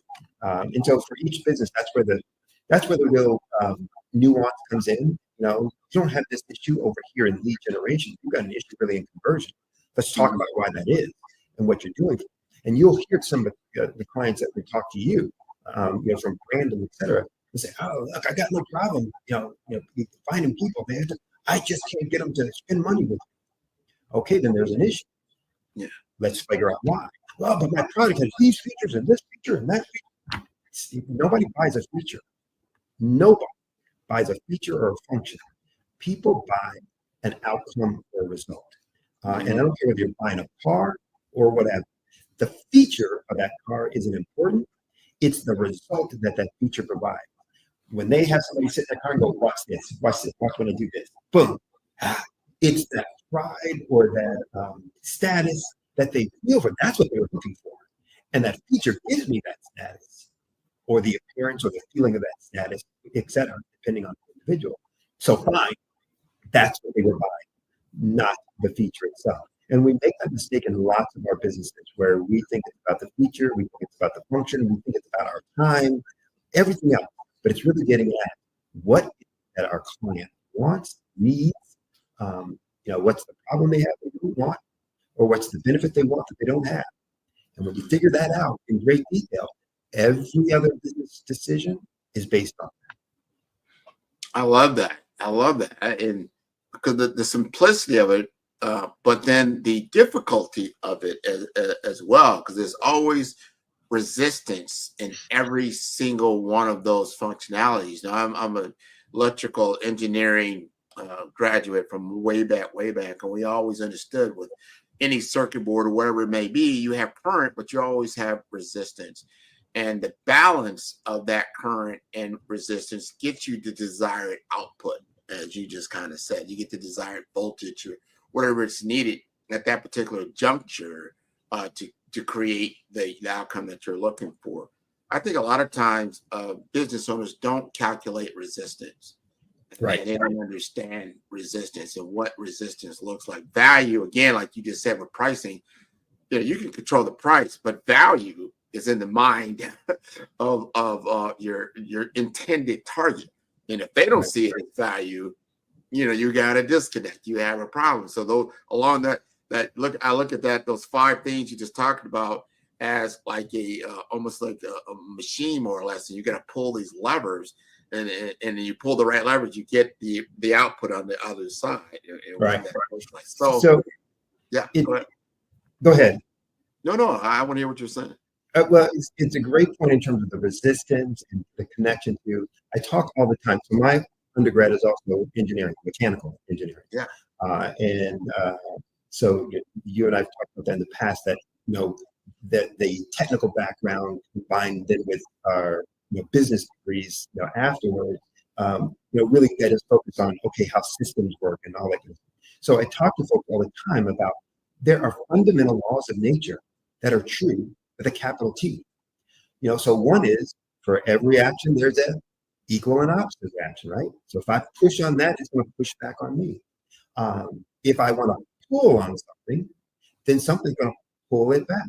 And so one of the first laws of nature is around body at rest stays at rest, or body in motion stays in motion, moving in the same direction at the same speed, unless and until it experiences another force, right? So if it's at rest, it's going to stay there. And when you start to try and move it, you got to overcome that resistance. So we think about it from a customer or client perspective, it's the same thing. They're sitting there without your product and service. They're at rest. How do you get them to move? How do you get them to take action? And so you got to provide something that overcomes that resistance. Their resistance usually is about doubt or uncertainty. I know the problem I have, or I know the benefit I want. What I don't know is if you can solve that. And so I've got to overcome that resistance. I've got to prove that I can do it. I've got to prove that I can do it at a higher level than my competitors. And I got to prove that I can do it at a price point that you say, that's valuable. I got to have that. Give me some more. And so it's all about, those basic things. So it really is fundamental. Nature, can't be messed with, so it's going to work that way. And you can say, well, it shouldn't be, or I shouldn't have to prove you can say all those things you want. Bottom line is, if you want results in action, it's as basic and simple as that. So when you're not getting results in action, you got to look at, well, then what part of that, isn't occurring, and how do I change that? What part of that system needs to be, addressed? What part of those 5 functions that, or 5 areas where growth comes from, am I not, doing it with? Now, here's the important thing too to understand about those 5 areas. Yeah. Some are more efficient and timely than others, meaning pricing and cost reduction are the most efficient ways to grow. Yeah. And by efficient, it means it's a 1-to-1. I raise my price by $1, my profit goes up by $1. 1-to-1 ratio. If I just increase more units of sale, it's not 1-to-1 because I got all my cost in between, right? But when I have a unit that's $10, I've already got my cost incorporated in there. If I raise the price by $1, my cost didn't go up. That whole dollar flows right through to the bottom line. So there's always a reason, to look at pricing as an opportunity. But the question again is, what's the right strategy for using it? For doing that. It's not as simple as, hey, John, mark everything up for $1. Boom. Okay, and then watch what happens. Chaos can start to occur. But by the same token, reducing expenses by $1 raises profit $1. Yeah. So those 2 are the most efficient, and they're also the fastest way to get, improvement. So, one of the things I do when I'm working with my client is the first thing I work on, depending on the size of the client, is on cost reduction. One, because there's so much waste typically in most organizations, in most systems. And so from engineering that if you don't design a system properly, then there's going to be a lot of waste and inefficiency. So you can get more resistance, which sucks up energy, right? Sucks up energy, takes it away from the system, which says, oh, now there's less downstream to be used by whatever appliance you're trying to drive. So how do I take that resistance out of the system? How do I take those expenses out of the system so that, boom, I'm flowing more efficiently and more fluidly, et cetera, et cetera. So there are ways to do it, and that's the first thing I'm going to do is say, let's look at efficiencies. Let's look at what you're doing. Not let's cutting costs, not simply saying stop spending on that. It's what's not being efficient. And those are two different things. Cutting costs is easy. Anybody can go take a hatchet, chop, chop, chop. I cut those costs down. And your system goes to having a handbasket, which is why when big corporations do layoffs, et cetera, it's almost never, ever very effective. It takes their stock market price up really quick. Analysts give them all kind of kudos. But inside that organization, there's typically a lot of chaos, consternation, struggles, et cetera. We're trying to figure out how do we do all this stuff with all these people gone, versus I did redesign the system to be more efficient. And now those costs are just not necessary anymore. And that's what I work with my clients on. Let's look at what you're doing right now, what you need to be doing, and what you don't need to be doing. What you don't need to be doing, let's put that aside. What you need to be doing, let's see if you're doing it the most efficient way. Do you have the right number of lines for your orders coming in? Do you have too many lines for those orders coming in? If you cut out some lines, what does that do for your communication costs and expenses? Are you utilizing the right number of facilities? So there's all these decisions you start looking at, saying, here's how I can be more efficient, and therefore how I can drive more profitability, more growth into my organization, fund more things. If I do those cost things first, it then funds some of the other growth projects that you're going to do, meaning that, okay, now I got more money. I could do anything that I want to do right now. Did I want to hire someone to be able, to run this department, more effectively, or to promote someone? Was I looking to scale?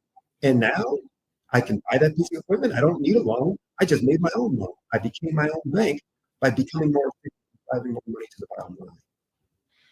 And you're bringing up very good points. And anyone in business needs to understand these things and really step back and contemplate implications of everything that you're doing as you affect the system and flow of the business. What is going to be potentially the intended consequences or unintended consequences?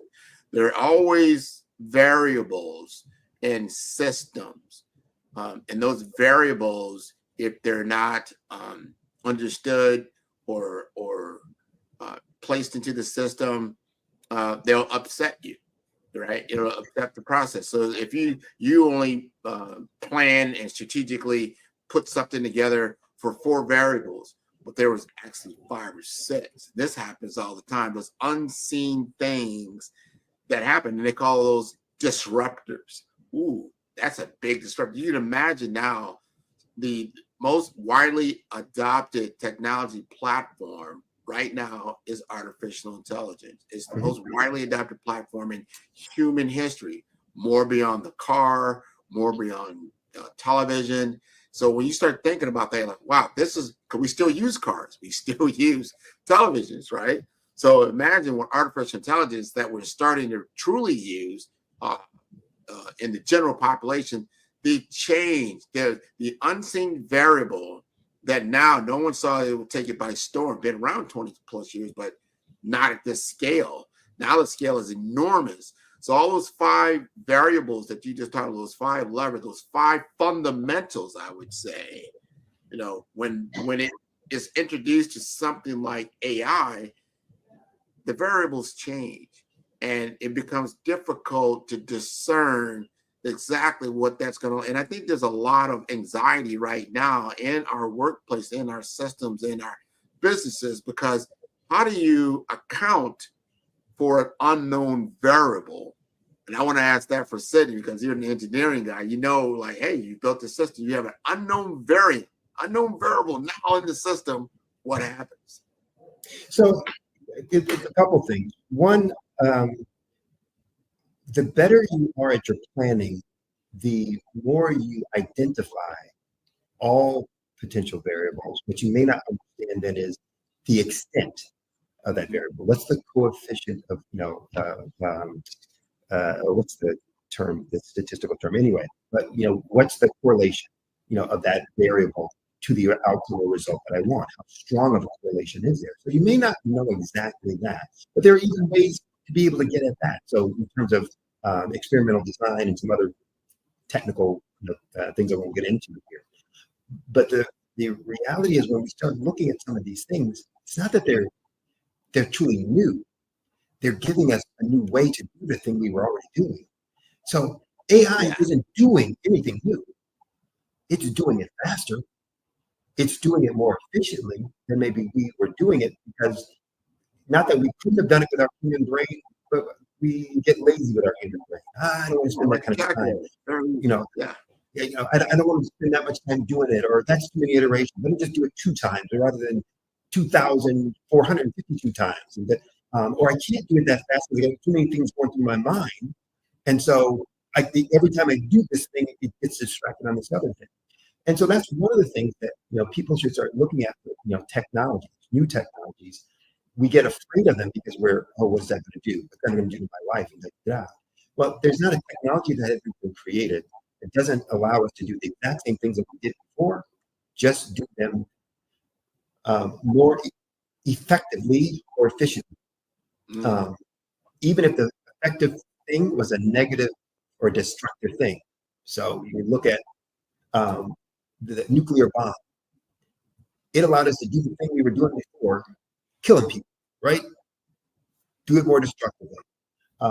You could use that same technology, that same energy to do something positive. What do we use it for? For energy.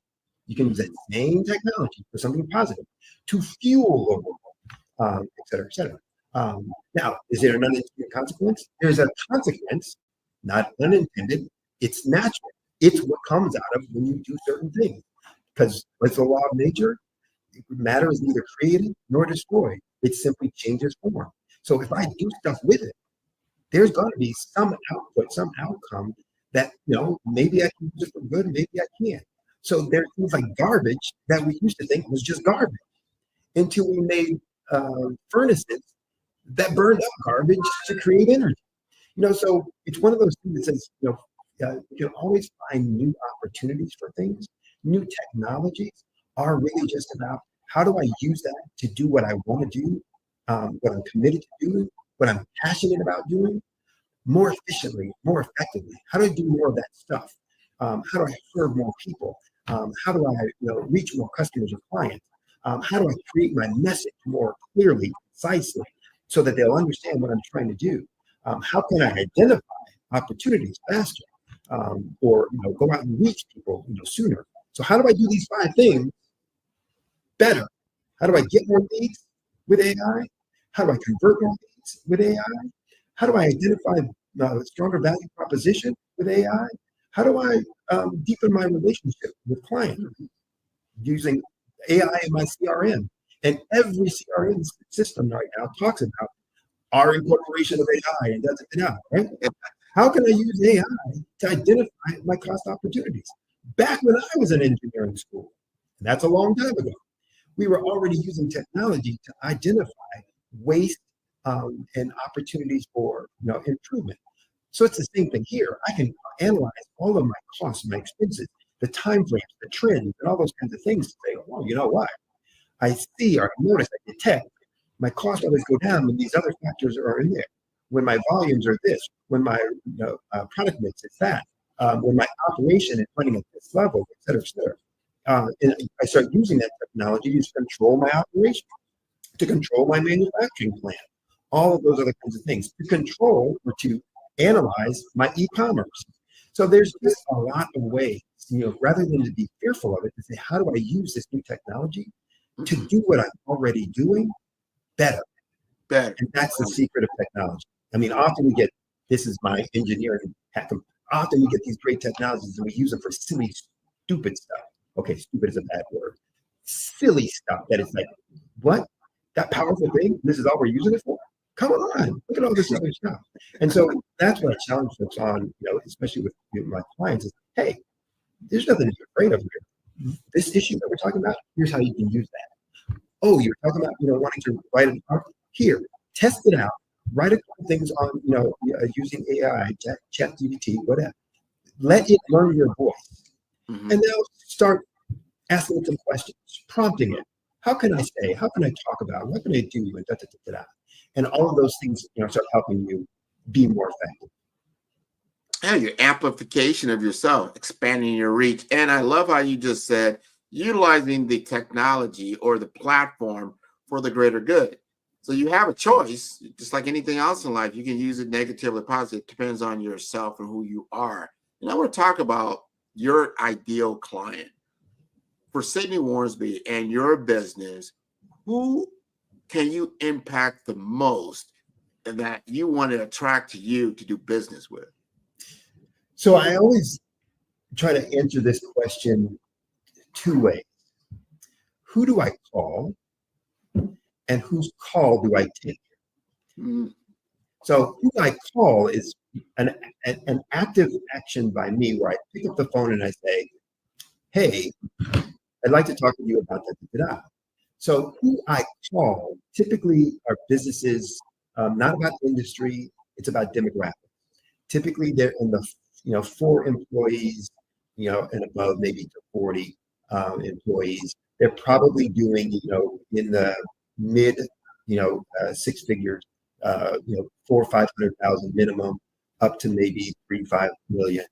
And they're what I call quiet frustration.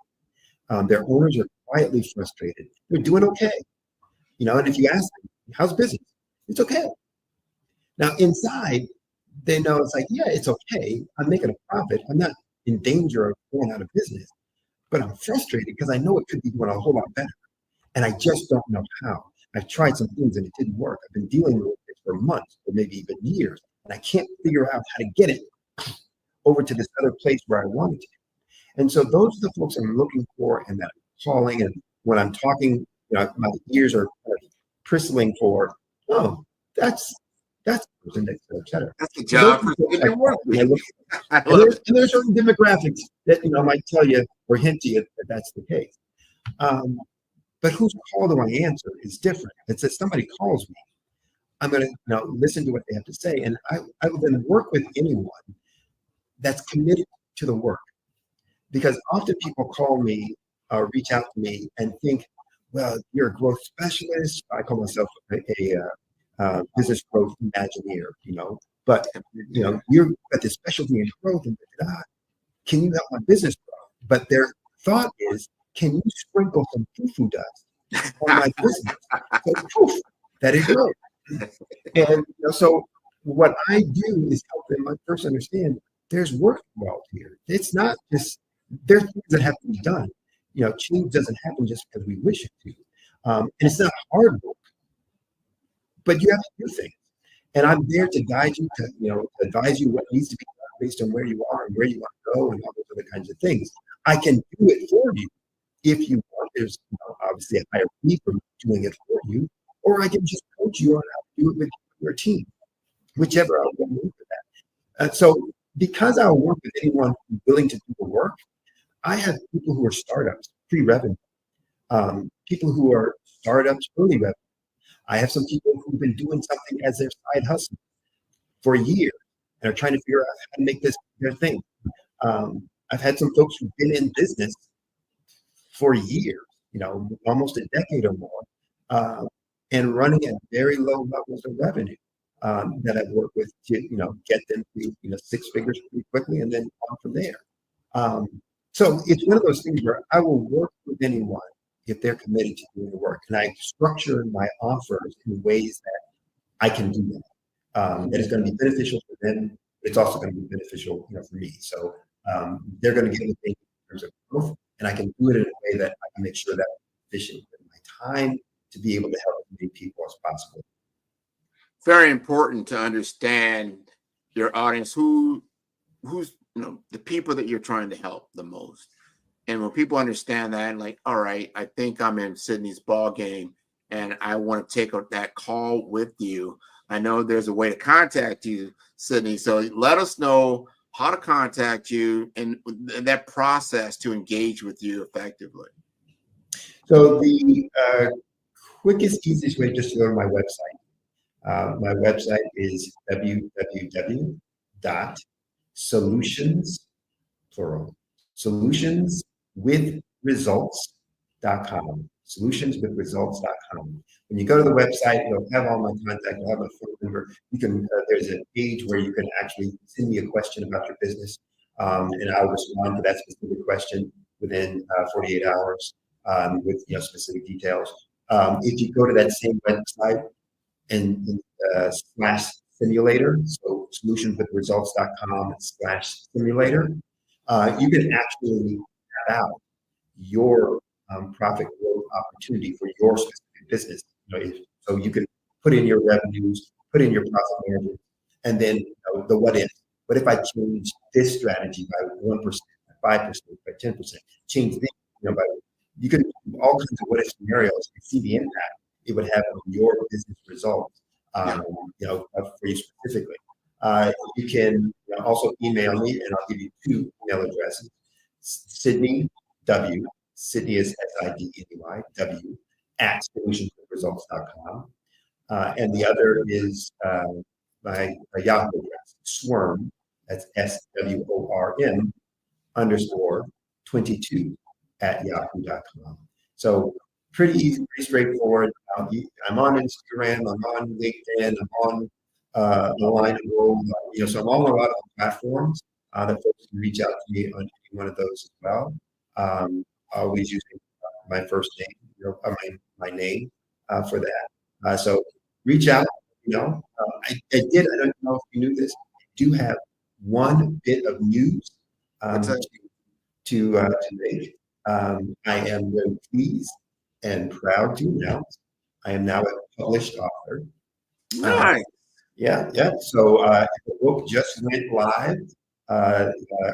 What is today? Today's Friday. On Wednesday, the book just went live on barnesandnoble.com and Amazon.com. So the book title is 1 + 1 = 11.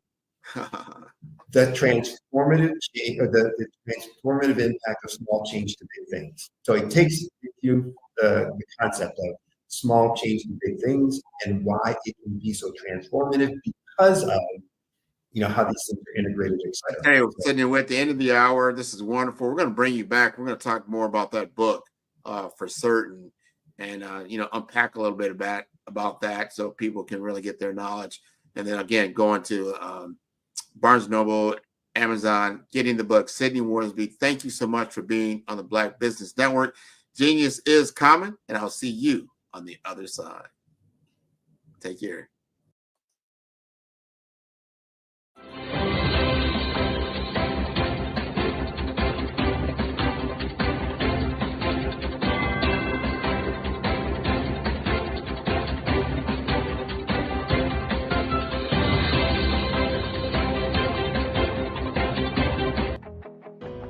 I am Black Business. From the moment I wake until the time I sleep, I am Black Business. I am Black Business. Are you Black Business? I am Black Business. Do you support Black businesses? I support Black business because I am Black Business. Black Business Expo, one of the largest business showcases in the history of Black business in the world.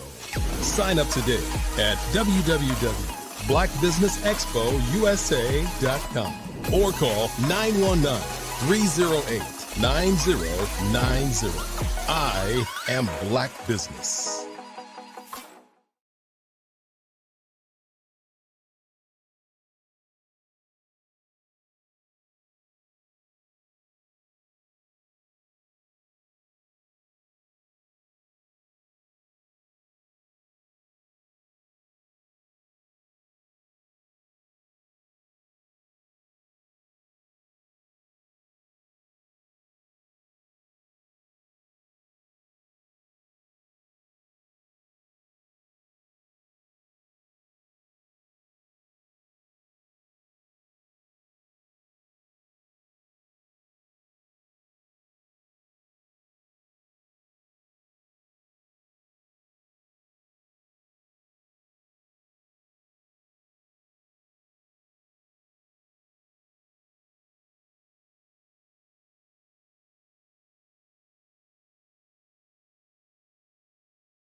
I'm Kennedy Harris. My genius is being an entrepreneur.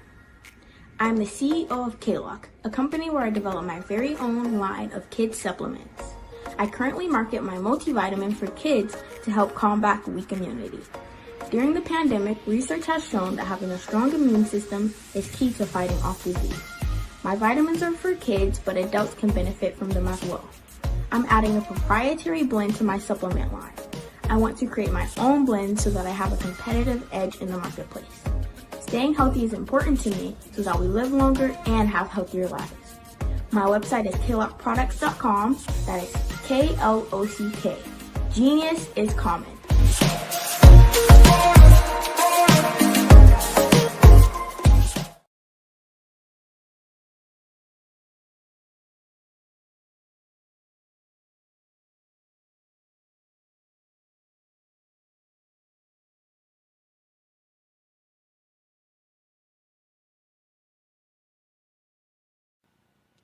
Hello, my name is Kiasi Helm and I'm 14 years old.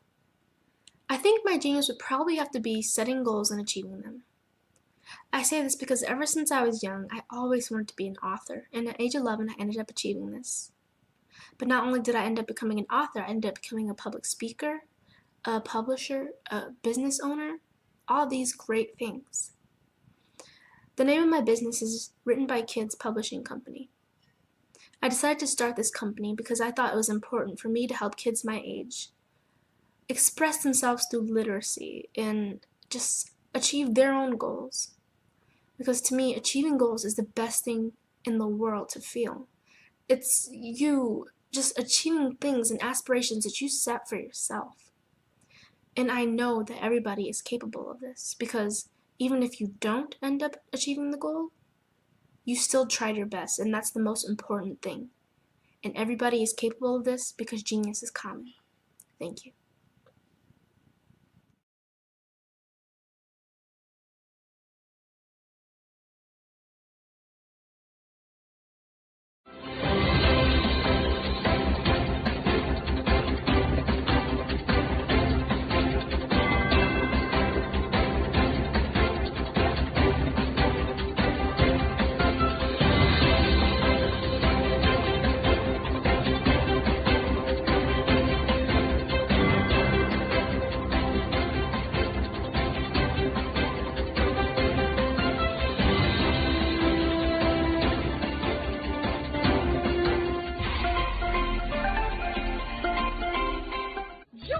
Dr. Eric Kelly III and a host of phenomenal speakers from all around the globe for this 7-day virtual event that you don't want to miss. The mission of the Black Business Expo is to raise scholarship money from kids all the way from high school all the way from college. The Black Business Olympics is one of the largest Black business showcases in the world. It is an opportunity for businesses and companies to showcase their businesses globally. We are going to be giving away laptops up to $5,000 away to students. Again, I'm Olivia Appleberry, the founder of 2 Cents Finance and one of the speakers for the expo. I am so excited to see you there. For more info, go to www.blackbusinessexpousa.com or call 919-308-9090 and hope to see you there. I am Black Business. From the moment I wake until the time I sleep. Yes, I am Black Business. I am Black Business. Tell me, are you Black Business? I am Black Business. Do you support Black businesses? Listen, I support Black business because I am Black Business. Black Business Expo, one of the largest business showcases in the history of Black business in the world. The world! Sign up today at www.blackbusinessexpousa.com or call 919-308-9090. I am Black Business. I am Black Business. From the moment I wake until the time I sleep, I am Black business. I am Black business. Are you Black business? I am Black business. Do you support Black businesses? I support Black business because I am Black business. Black Business Expo, one of the largest business showcases in the history of Black America in North Carolina. Join.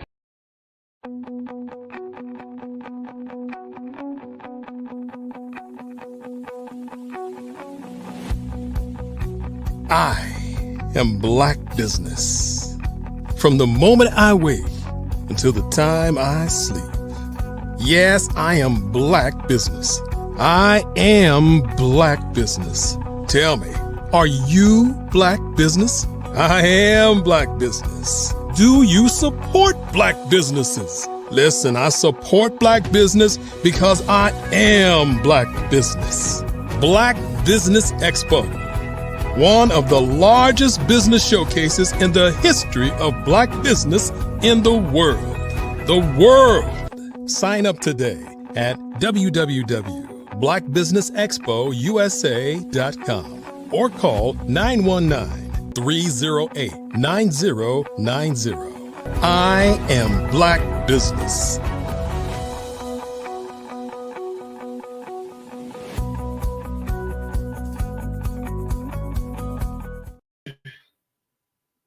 Good afternoon, business owners, entrepreneurs, thought leaders, and corporations. Welcome to the Black Business Network. My name is True. I am your business moderator for this edition of the Black Business Network. The Black Business Network is a 24-hour business network showcasing Black businesses, Black owners, entrepreneurs, and thought leaders worldwide. We have speakers from North Carolina, London, Singapore, Africa, Japan, and cities all over the United States. The Black Business Network is a global community sharing its business knowledge to empower, inspire, and educate businesses about businesses. So today we bring you Miss Kiera Weish, and Kiera is an epitome of resilience and creativity. She hails from Port Smith, Virginia, but her journey began in Savannah, Georgia. Georgia also became the backbone of her triumphant journey, shaping her into a visionary founder and CEO of Kiera Creates. I present to you Kiera Weish.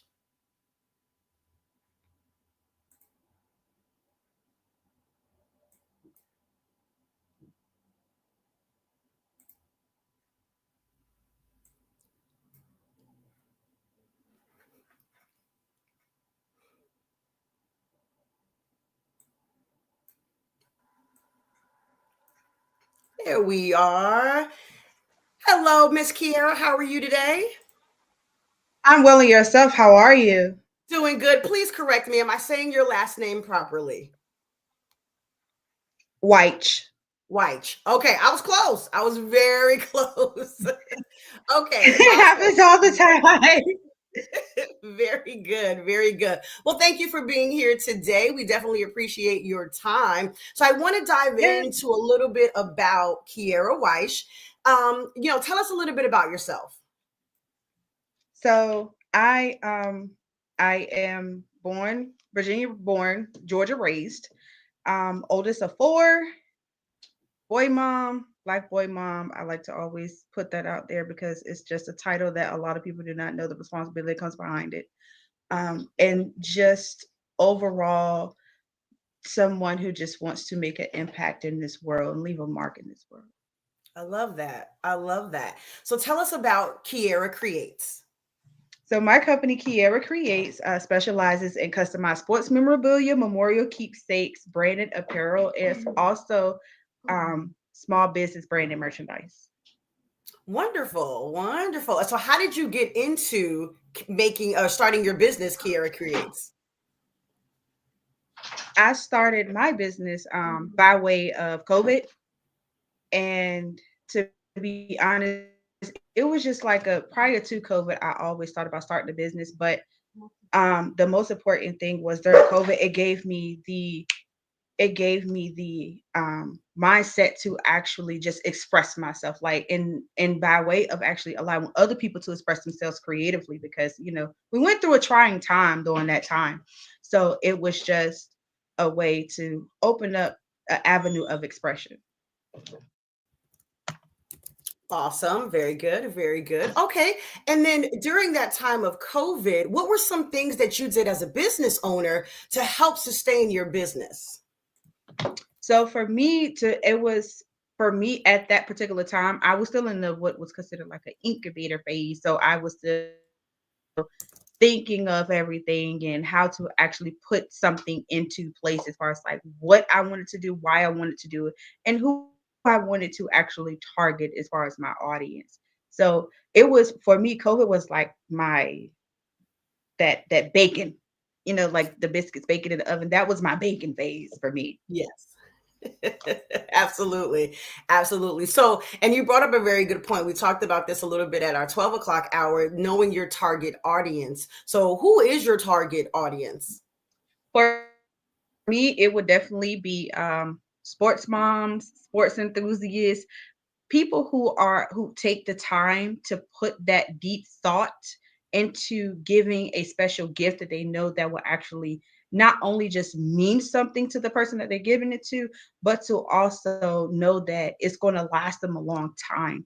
And other business owners, we do have major large corporations, but it's just a bigger impact when you are getting your everyday needs from a small business.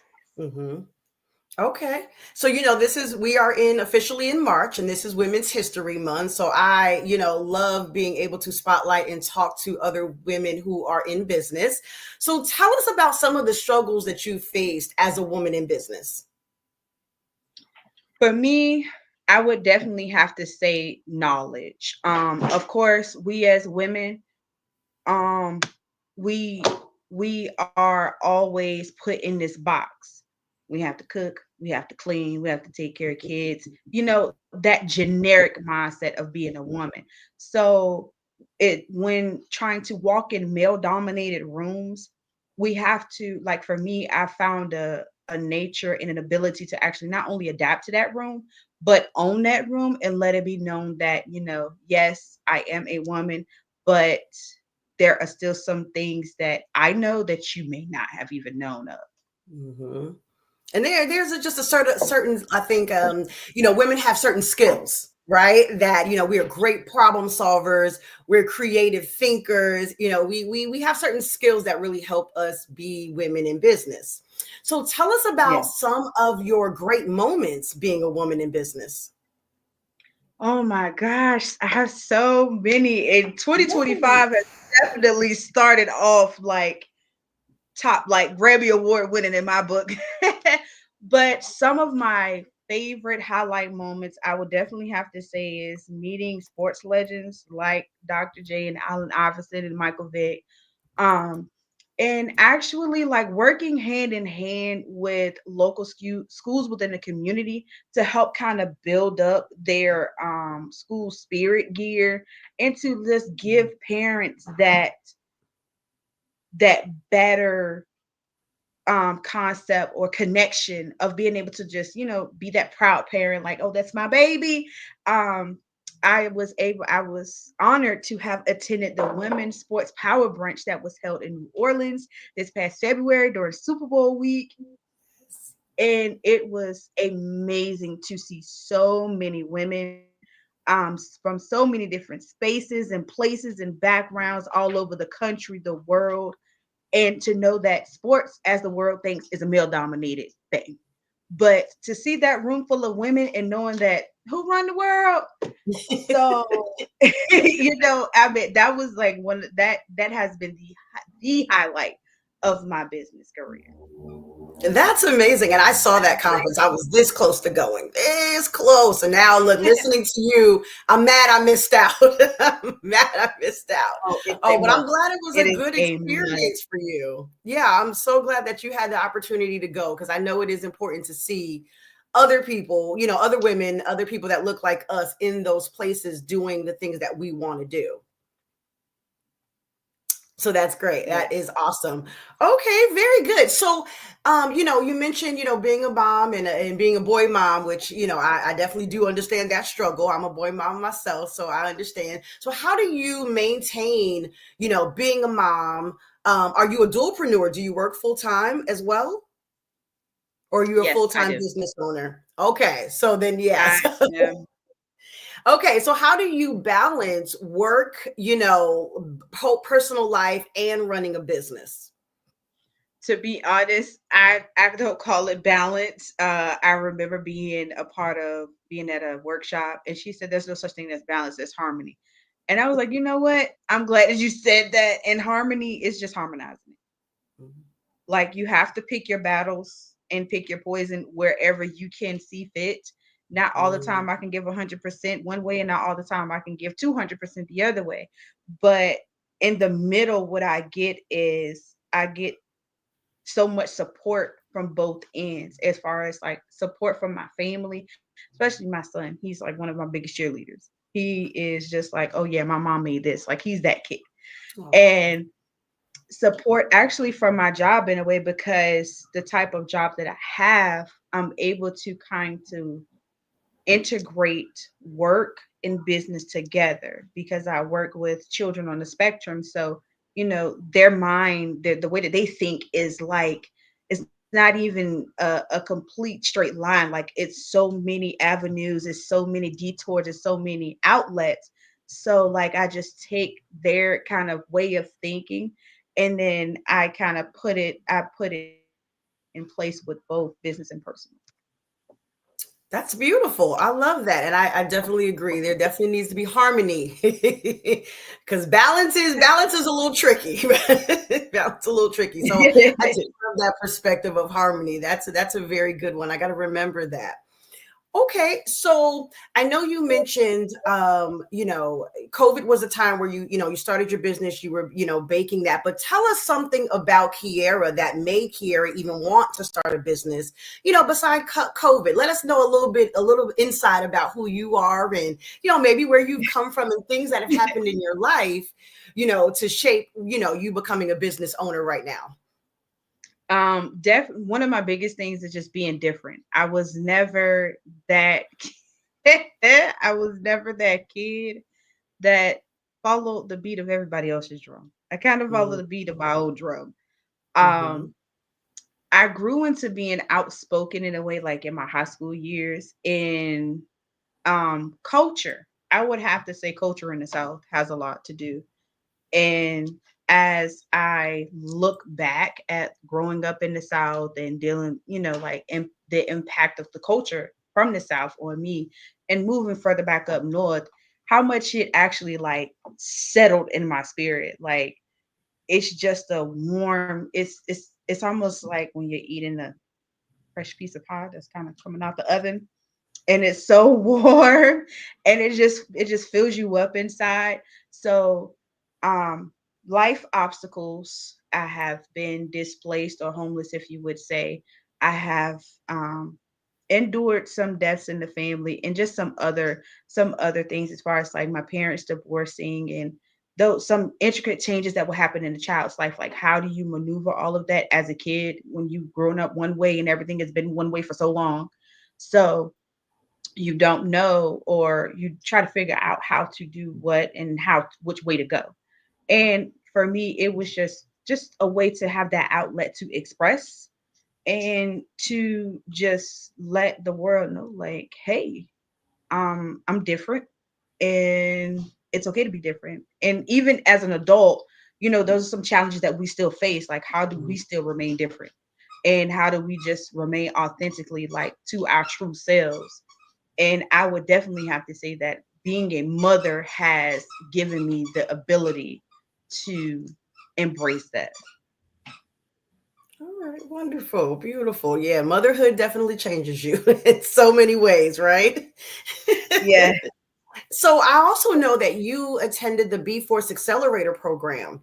Tell us a little bit about that and how that really helped you along your entrepreneurial journey. The B Force Accelerator program is definitely one of my, I would call my piece of foundation to my business. Even though when I entered the program, my business was a business, but after being in the program, I felt like my business was a big joke. And I'm confident enough to say that, but I'm blessed to have been able to not only be able to have experienced it or found out about the program in the organization, but everything that they have actually helped me to be as a business owner. Like it wasn't just checks and like God knows, I felt like I was in college. I swear I did. I felt like I was in college. I was up all night trying to turn in forms and reports and everything. And I'm like, this is insane. But to know that having a business is more than just having an LLC. It's all about knowing who you are, knowing who you want to target, knowing exactly where you want to go and what it is that you want, like what is your end goal. And the B Force Accelerator definitely helped me recognize that, like in 12 weeks. In 12 weeks, I've never felt so accomplished. And more so of that when I walked across the stage and to actually see the support of my wife and my son, and knowing that I wasn't doing it for me, I was doing it for my family. And one of my greatest takeaways was the confidence. I didn't know that I was shunning myself of a great success because I was hiding so much of my best talents in the background, and I had my basic thoughts in the forefront. So they coached me to bring those best talents and bring them to the forefront. And here we are today, taking over the world one day at a time. I love that. Yes, taking over the world. That's absolutely right. And I do wish that for you. Like I want you to be the person for all customized gifts, right? Thank you.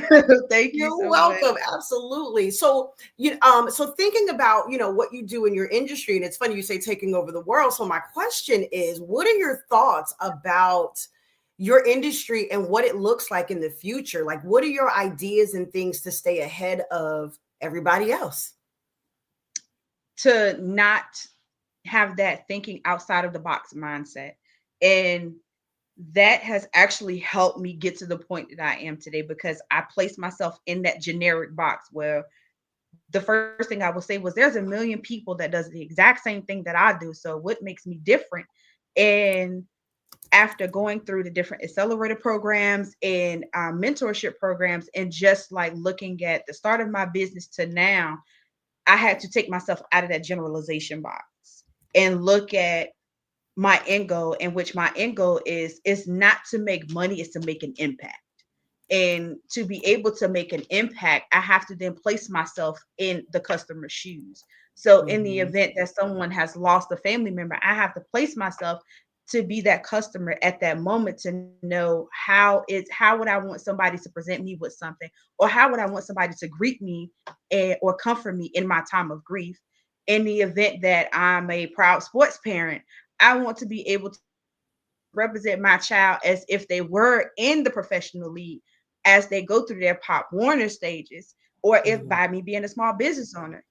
I am my business, so I have to be sure that I'm able to tell my story, because no one else can tell my story. So when it comes to business, brand, and apparel, I want to be able to assure that the story of that business is told from the first mock-up to the finished product.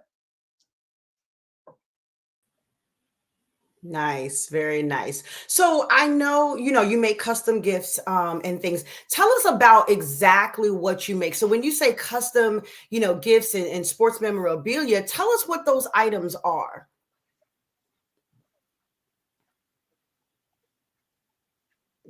So for me, my sports memorabilia would be because I actually customize basketballs and footballs.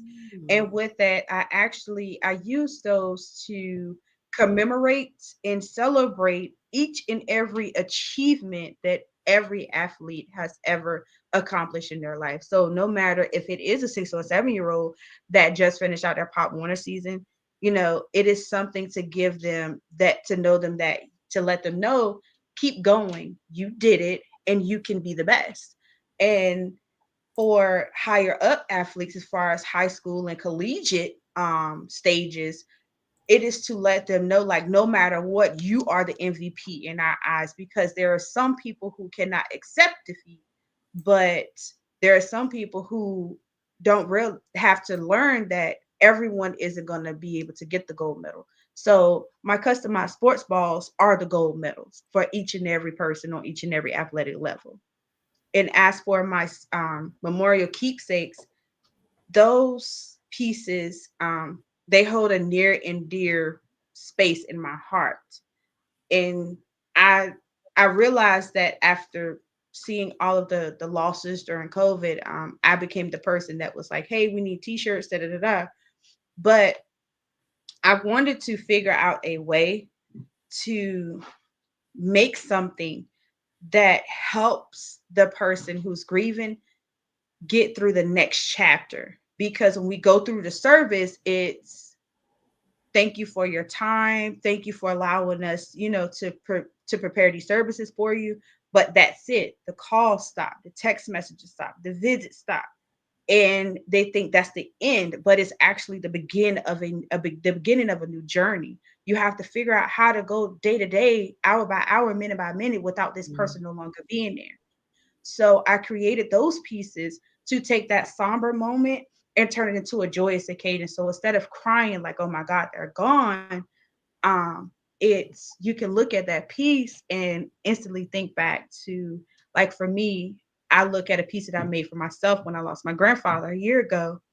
And I instantly remember when he used to pick me up and take me to get ice cream, or when I used to visit my grandparents' house and I used to always play like I was driving in their car. So, like, I no longer cry about the situation. And that's the goal, like, to take the sadness out of it and just make it so joyful. I love that. Like, loving, like, having something that you can look at that invokes happy memories, that invokes, happy thoughts instead of the somber ones. That is beautiful. That is absolutely beautiful. So I'm so glad you are here. I'm so glad that, we get to, help push your message out to people so people can, get those pieces, because that's important to have in this world. So please tell everybody how to find you, where they can find you, where they can order your custom items. Let us know, all your socials, email, all that good stuff. So my website is www.kiara, which is KIARA, creates, KRE, the number 8 TES.custom.com. My email is kiaracreates.custom@gmail.com. And you can find me on Facebook, Instagram, and TikTok as Kiara Creates. And you can find me on LinkedIn as Kiara White. Love it. And creates always has an 8 at the end of it, right? It's not the whole world out. It's just creates. It starts with a K and ends with an S. Got it. Okay. Wonderful. Wonderful. Well, thank you so much for coming. Thank you for sharing, your products with us and your story with us. We really appreciate you being here. So, thank you again for being here. Anytime you want to come back, we would love to have you. Always. This is like second family to me. I love the Black Olympic Network. Awesome. Wonderful. I am Black Business. From the moment I wake until the time I sleep, I am Black Business. I am Black Business. Are you Black Business? I am Black Business. Do you support Black businesses? I support Black business because I am Black Business. Black Business Expo, one of the largest business showcases in the history of Black business in the world. Sign up today at www.blackbusinessexpousa.com or call 919-308-9090. I am Black Business.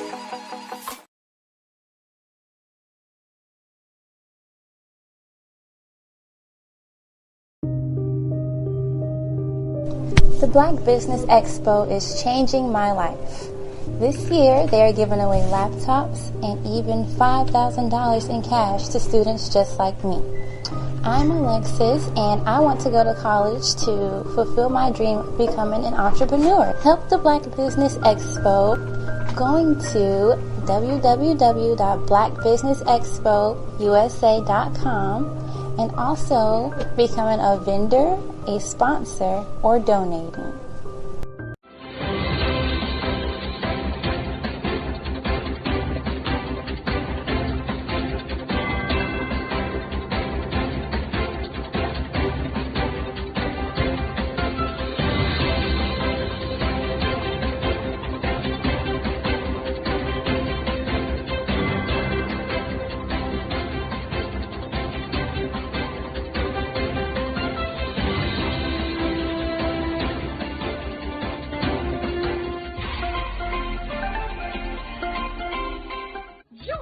Dr. Eric Kelly III and a host of phenomenal speakers from all around the globe for this 7-day virtual event that you don't want to miss.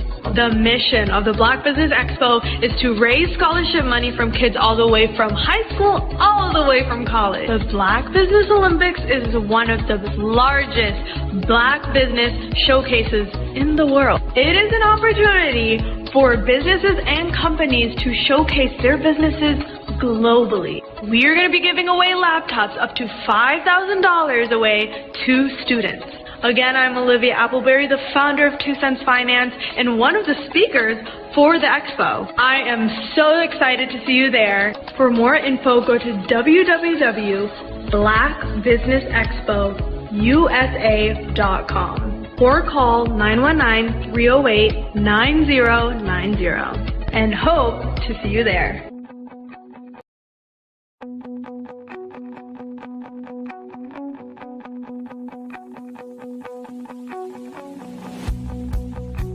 I am Black Business. From the moment I wake until the time I sleep. Yes, I am Black Business. I am Black Business. Tell me, are you Black Business? I am Black Business. Do you support Black businesses? Listen, I support Black business because I am Black Business. Black Business Expo, one of the largest business showcases in the history of Black business in the world. The world! Sign up today at www.blackbusinessexpousa.com or call 919-308-9090. I am Black Business.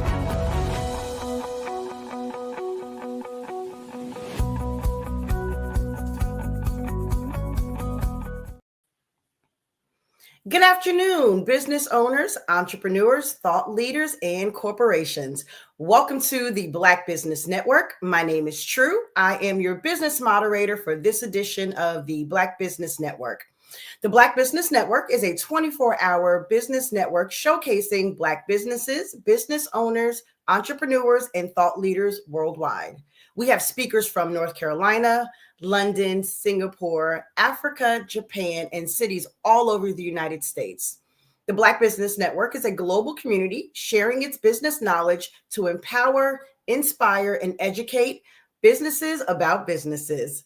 I want to welcome to the stage Miss Rose Johnson. She is the founder of the Spotlight DMV, podcast host, Prince George's County, Maryland ambassador, and advocate. I present to you Rose Johnson.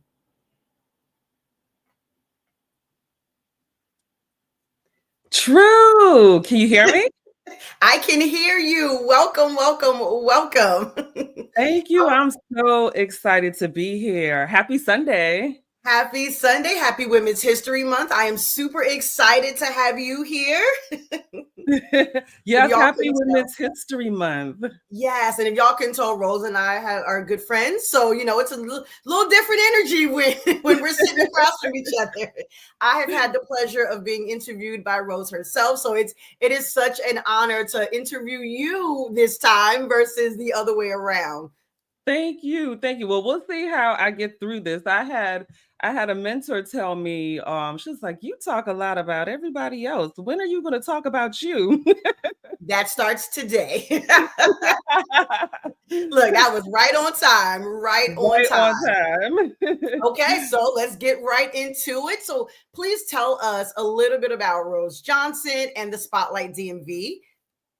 Yeah, sure. So I'm Rose Johnson. I grew up and I still live in Prince George's County, Maryland, which for years has been the wealthiest African American county in the United States. We've fallen to number two, but still within the top two. That's still great, right? And because I'm from here, I've noticed the way that we get talked about in the media. And so Prince George's County is a county that is a suburb of Washington, D.C. And all the other counties that are surrounding DC, everybody talks about them so positively. But when it comes to us, all you really hear about, oh, the schools or the crime. And so I took it upon myself, because this is where I'm from and I love this county so much, to just start sharing all the good news that is coming out of this county, the development that's happening, the organizations that are here, the events, the resources, and to encourage people to be engaged civically on a local level. Um, and that just came to me naturally because I'm from here. I am a Prince George's County public school alumni. I went to University of Maryland, and I continue to make Prince George's County my home. So I'm a self-appointed ambassador and advocate for Prince George's County, if you can't tell.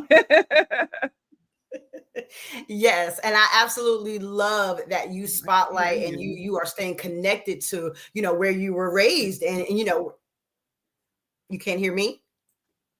Uh-oh. Check one, check two. Check one, check two. We may have some technical difficulties. Check one, check two. Okay, I can hear you now. Okay, all right. Our engineers are back here. They're working, boy. They're working. So. All right. Well, I was just saying that I love how you have, stayed connected to, where you're from, and you continue to make sure that, Prince George's County is thriving and, shining the light on things that people may not know are even here. So that is really, really awesome. And I love that about what you do. So tell us about the core mission of your company. I mean, I know that, you focus on Prince George's County. You want to make sure that people are aware, but how did you even start getting involved in, thinking that was a thing that needed to happen?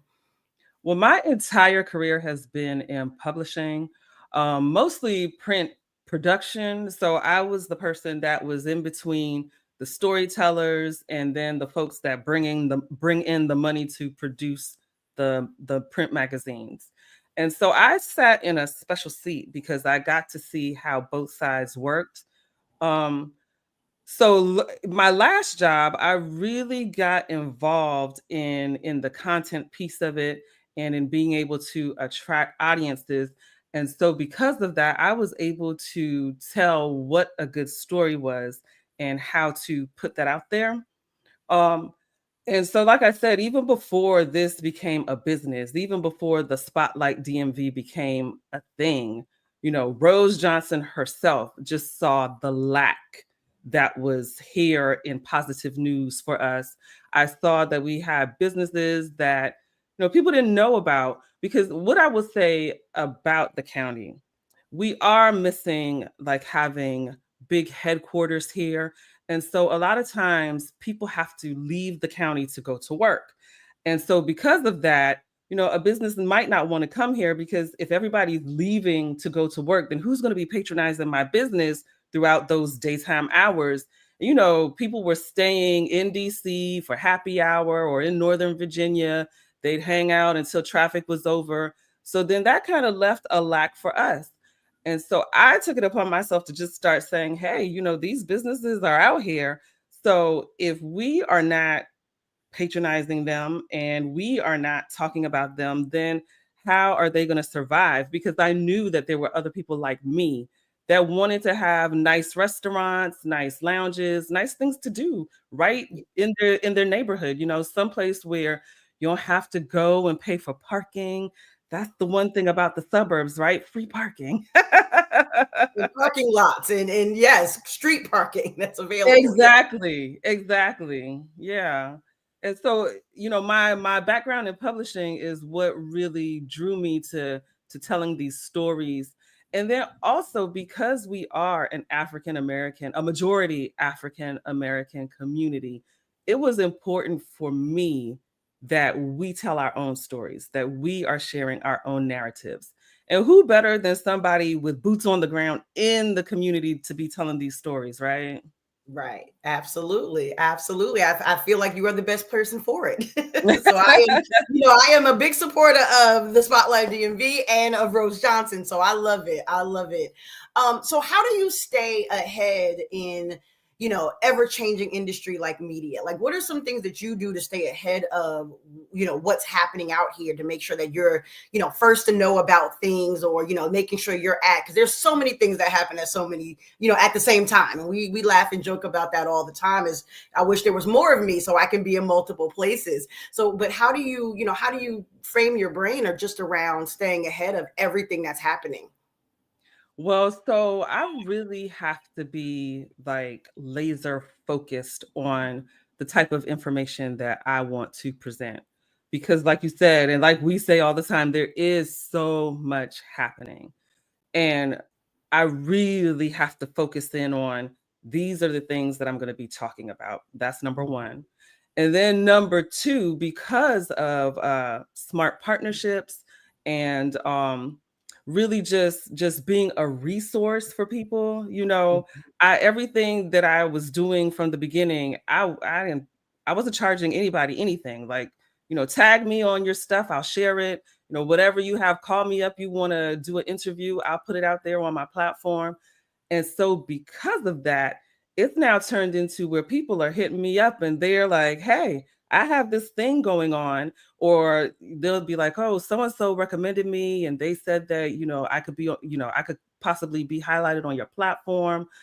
It's just turned into such a wonderful thing, even to the point now where sometimes, I'm just out and I see some of my small business owners and we're just talking and they're like, okay, well, this is not out yet and it's not for public information, but we're about to do this. And I'm like, dang, how did I get here where I get the inside scoop? I just absolutely love it. I love being in this position. Oh, and I love that for you because that is so exciting to see, what you've envisioned really transform into more than what you've expected. So that's amazing. I do love that for you. So I know you are a woman in business. This is Women's History Month, and we are spotlighting our women today. So how is it being a woman in media, and how have you navigate that space? Well, so I was listening to the conversation that you were having earlier with Kiera. Is that her name who was on here before? Yes. And, I I don't know if I'm just naive or I just feel very fortunate and blessed that I cannot really think of struggles that I can point to and say, this is happening because I'm a woman. Okay. I feel like I have built such a network and even more than that. So I'm a girl's girl. So I've really built a sisterhood where I feel so protected in that I cannot point to anything that I'm like, oh yes, this is happening because I'm a woman. Well, I would say as far as being in the media and having my own company. Now, when I was working my 9 to 5, that was a whole different story. That was a whole different story. Because I did feel that in my 9 to 5 job, a lot of times my expertise was second guessed and things that, I was being charged to do. It was just like a lack of respect for my knowledge. Whereas now people are looking at me like, well, you're the expert, so you tell me. I'll do it however you say because you're the one that's the expert in this field. And so that's been a huge 180 for me. It's even taken a little bit of getting used to, right? because I'm used to having to prove myself in that way. And I'm like, wow, people, it's to the point where there are people that are like hardcore chasing me down, trying to get me to work for them. And I'm like, is it me? Maybe I just have commitment issues now because I can pick and choose what I want to do. So I'm like, maybe I just have commitment issues because I start feeling kind of sick when they're like, oh, just come on board and work for us. And I'm like, I don't know about that. Like, I don't know about that. I can consult with you, but I can't work for you. Listen, and that's a good problem to have, being able to be selective about who gets your time and how they get your time. That is a very good problem to have. So I love that. That's great. So, okay, well then, do you have any advice for women who want to get into the media space? I know with me working with interns, I'm always coming across young women who are like, I want to do it, I just don't know how, or I don't know what I should do. And they don't want to face those struggles because there is a stigmatism out there about women in media. Like she was like here was talking about women in sports. There is a thing about women in media, and just, it is a little bit more difficult for us. So do you have any advice for any women who are looking to get into that media space? Yes, definitely. So when I started the media brand, it was just me and my phone. And it still is just me and my phone. That's how I do most of the work that I do, using my phone. And I really had to wrap my head around the fact that I could do what some of the other bigger brands are doing just using my phone.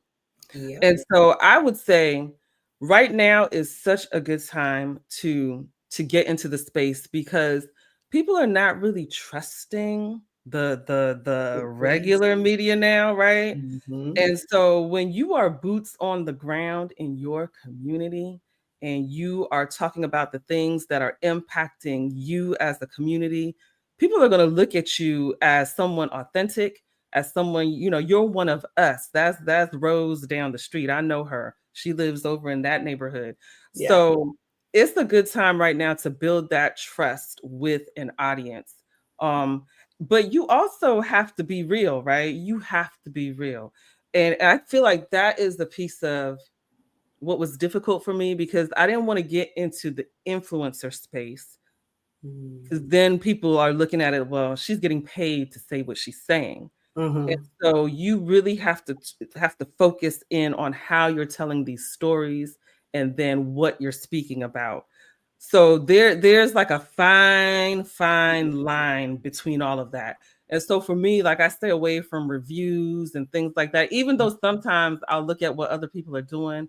And I'm like, look, that's what the people want. They want to see reviews and they want to see all this kind of fussing and fighting and, clickbait type of stuff. Yeah. But I really, really, really have to stay away from things like that and just be authentically me and talking about my community.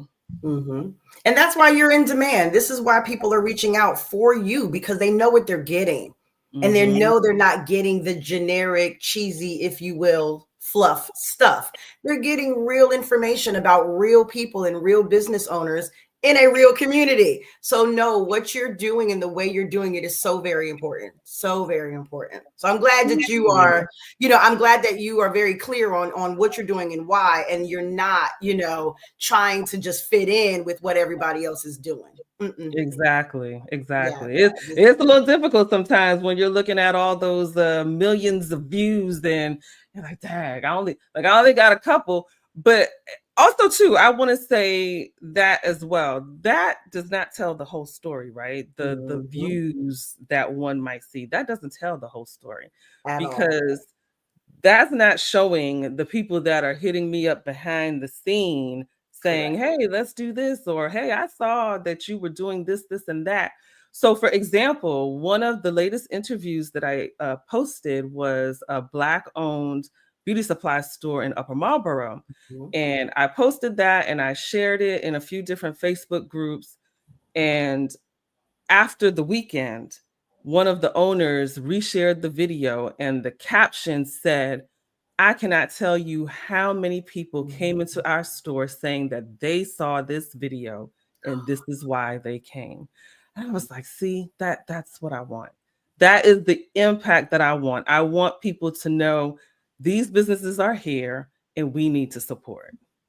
Yeah, that's amazing. That right there warms your heart because you're like, it's Mhm. almost proof that what you're doing matters. Exactly. So that's Exactly. great. And I've always say, quality over quantity anyway. Right. Right. You know what I mean? So yes, you can have 2,000 views, but how many are actually supporting or shopping or buying or, anything that actually makes that difference? So now you're good. You're good. If no one else has told you, let me be the first one to tell you, what you're Thank doing you. is so important and it matters So that's awesome. So tell us about some of the events that you covered that have been highlights for you. Well, so one of the it was not an event, but I got a call from Council Member Walla Blagay's office. She is on the Prince George's County Council and she represents District 6. And so she was having a forum for federal workers that have been impacted by everything that is going on. And I got a call from them saying, hey, the councilwoman would love to be on your platform talking about this forum that is coming up. And so I met her at an exhibit that was happening that was highlighting Black civil servants throughout the years from Prince George's County. And then we went into talking about the forum and letting people know that it was happening. And for me, when I started this out as a business, one of my goals was I wanted to work with Prince George's County government. And I'm like, wow, look at that. They called me. Yeah. They call me. And so that has been a highlight for me. It's been over a week now, and I'm just like, I still can't believe it. But also, I do want to say, too, I am so proud to be a Prince George's County resident and to have people like Councilwoman Walla Blagay fighting for us, because the way that she spoke on there, saying that we will not stand for our residents being under attack. And so we're going to provide resources. And then to hear Governor Wes Moore's press conference, and he clearly stated that while he will work with anyone, he's not going to bow down to anyone. And when you are under attack, you fight back. I was like, that's what I'm talking about. I am so proud to be a Prince George's County resident, to be a Maryland resident, and to have people like that in office that are advocating for us. Look, and then you, with the support of them, being able to push that message out to people who may not know, So Right. I love how all of this is just working together. It is great. Yes. It is very, very great. So getting back a little bit into the media space, and because we have a few minutes left. So what trends are you seeing in the media industry that you think will change the way media is even being put out, or, how people are receiving it? Well, so again, back to people trusting more the voices that are in their community. I think that that is the biggest pivot I have ever seen in my life. I used to work for the Washington Post for a short stint, and that was a big machine, right? Yeah. And now it's like even the real estate that they take up in DC is not what it once used to be. And when the presidential election was going on, and when they would not back a candidate, that was a huge thing with a lot of people, where they were like, see, now we don't know if we could trust you, And now with what's happening at the federal level, the Billion Dollar Boys Club, and then with the owner of big media companies being parts of the Billion Dollar Boys Club, people are just not trusting those spaces anymore. So that's the biggest trend that I see, that it's all about the community reporters, right? And so I also wanted to say as well, because I was listening to some of your marketing advice earlier, and where you talked about, where you were talking about building an audience, and when you have mentioned having an email list.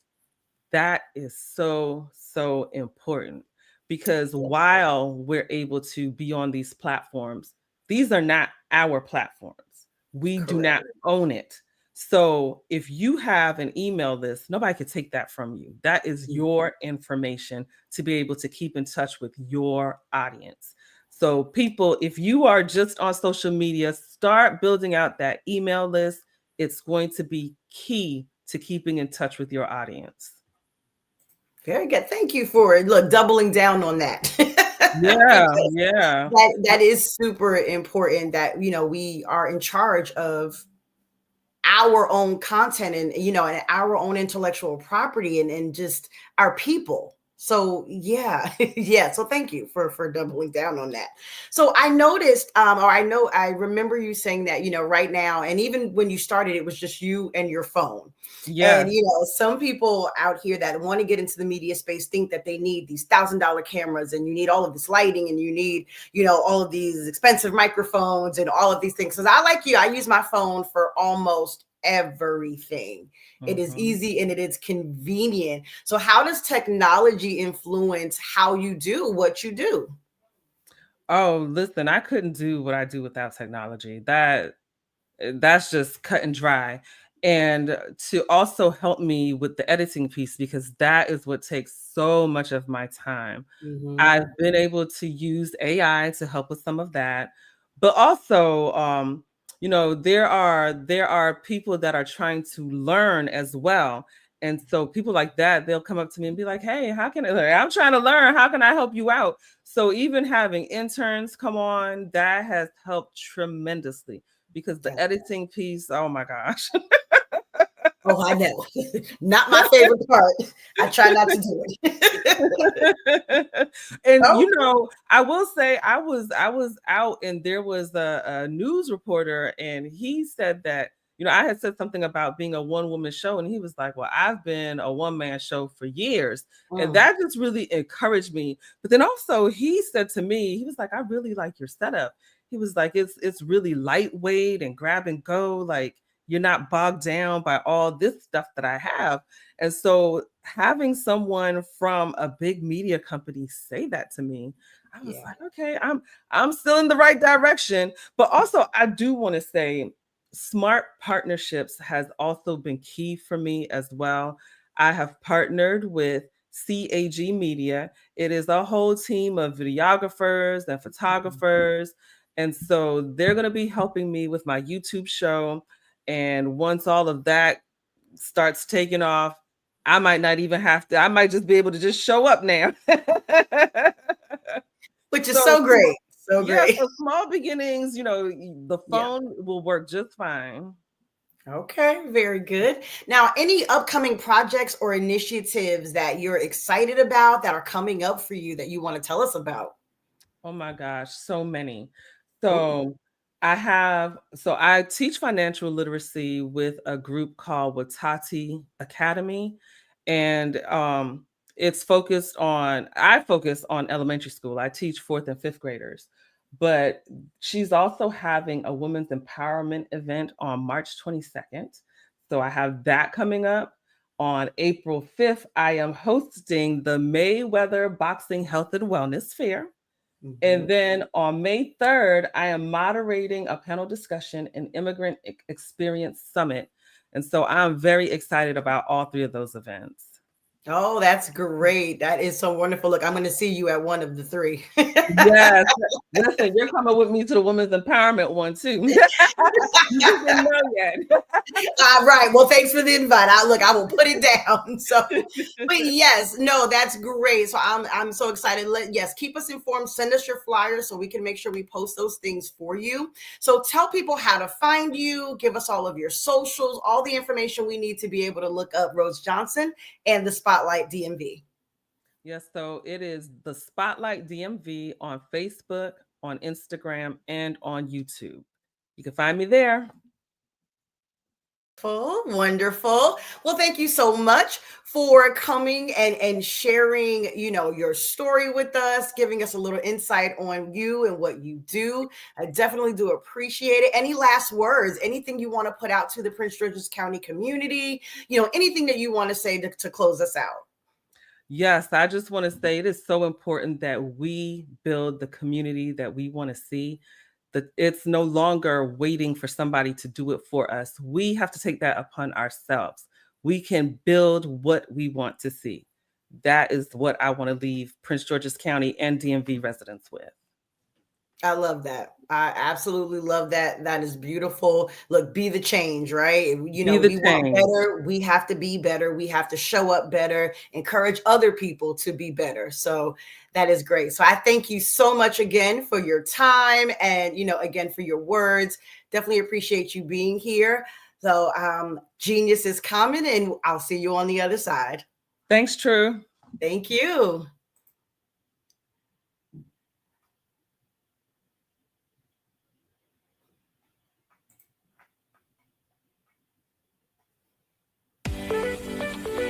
You are in the right place at the right time.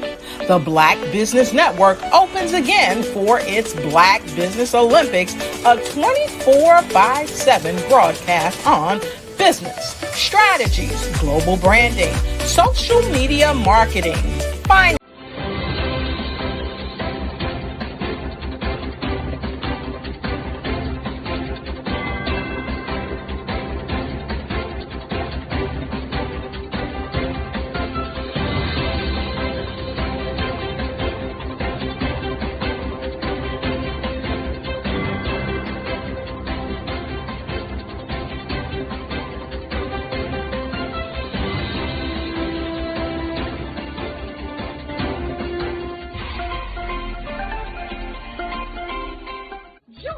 Dr. Eric Kelly III and a host of phenomenal speakers from all around the globe for this 7-day virtual event that you don't want to miss.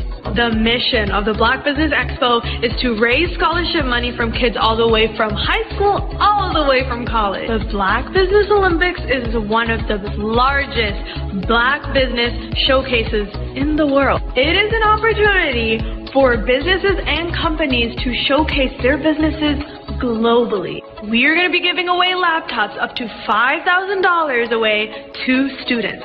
Again, I'm Olivia Appleberry, the founder of 2 Cents Finance and one of the speakers for the expo. I am so excited to see you there. For more info, go to www.blackbusinessexpousa.com or call 919-308-9090 and hope to see you there.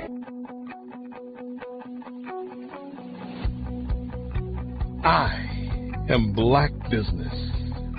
From the moment I wake until the time I sleep. Yes, I am Black Business. I am Black Business. Tell me, are you Black Business? I am Black Business. Do you support Black businesses? Listen, I support Black business because I am Black Business. Black Business Expo, one of the largest business showcases in the history of Black business in the world. The world! Sign up today at www.blackbusinessexpousa.com or call 919-308-9090. I am Black Business. I am Black Business. From the moment I wake until the time I sleep, I am Black Business. I am Black Business. Are you Black Business? I am Black Business. Do you support Black businesses? I support Black business because I am Black business. Black Business Expo, one of the largest business showcases in the history of Black America in North Carolina. Join Dr. Eric Kelly III and a host of phenomenal speakers from all around the globe for this 7-day virtual event that you don't want to miss. The mission of the Black Business Expo is to raise scholarship money from kids all the way from high school all the way from college. The Black Business Olympics is one of the largest Black business showcases in the world. It is an opportunity for businesses and companies to showcase their businesses globally. We are going to be giving away laptops up to $5,000 away to students. Again, I'm Olivia Appleberry, the founder of 2 Cents Finance and one of the speakers for the expo. I am so excited to see you there. For more info, go to www.blackbusinessexpousa.com or call 919-308-9090 and hope to see you there. I am Black Business. From the moment I wake until the time I sleep. Yes, I am Black Business. I am Black Business. Tell me, are you Black Business? Black Business Expo, one of the largest business showcases in the history of Black business in the world.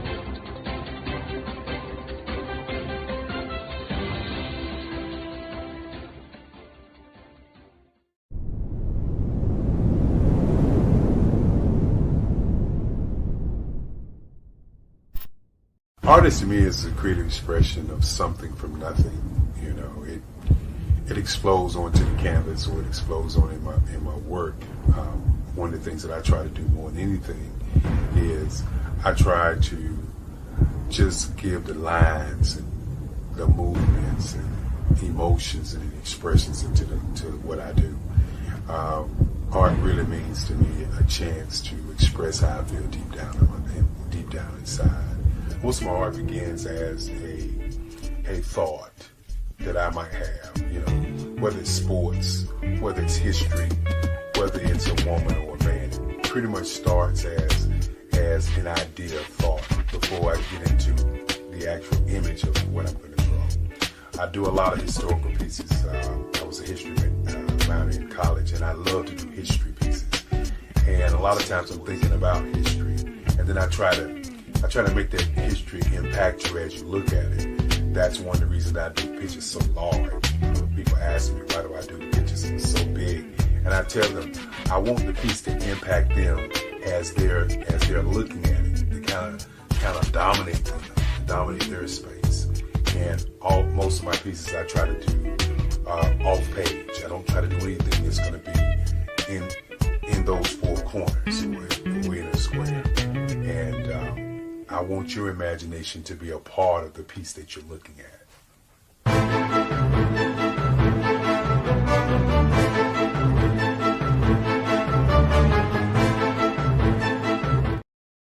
Welcome to Intentionality with Dominique, the show that helps business owners become valued and in-demand suppliers in the marketplace to scale their businesses.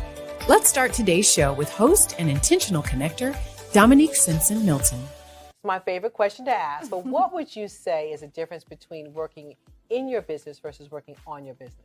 Oh my goodness, it's a mindset for sure. And prior to working with the council and working with you, I don't even know that I placed as much emphasis and importance on it. But now I understand the importance of working on the business, which is that business development, strategic planning, taking that 30,000 foot view, every 6 months and definitely at least once a year to find out what's working well, what's not, pivoting if there's a need to pivot, adding new verticals. Like that's working on the business. Working in the business is the day-to-day operations. Right. Putting out fires in the day-to-day, responding to emails, that type of thing. And working on the business is setting a strategy based on what's going on in your various industries.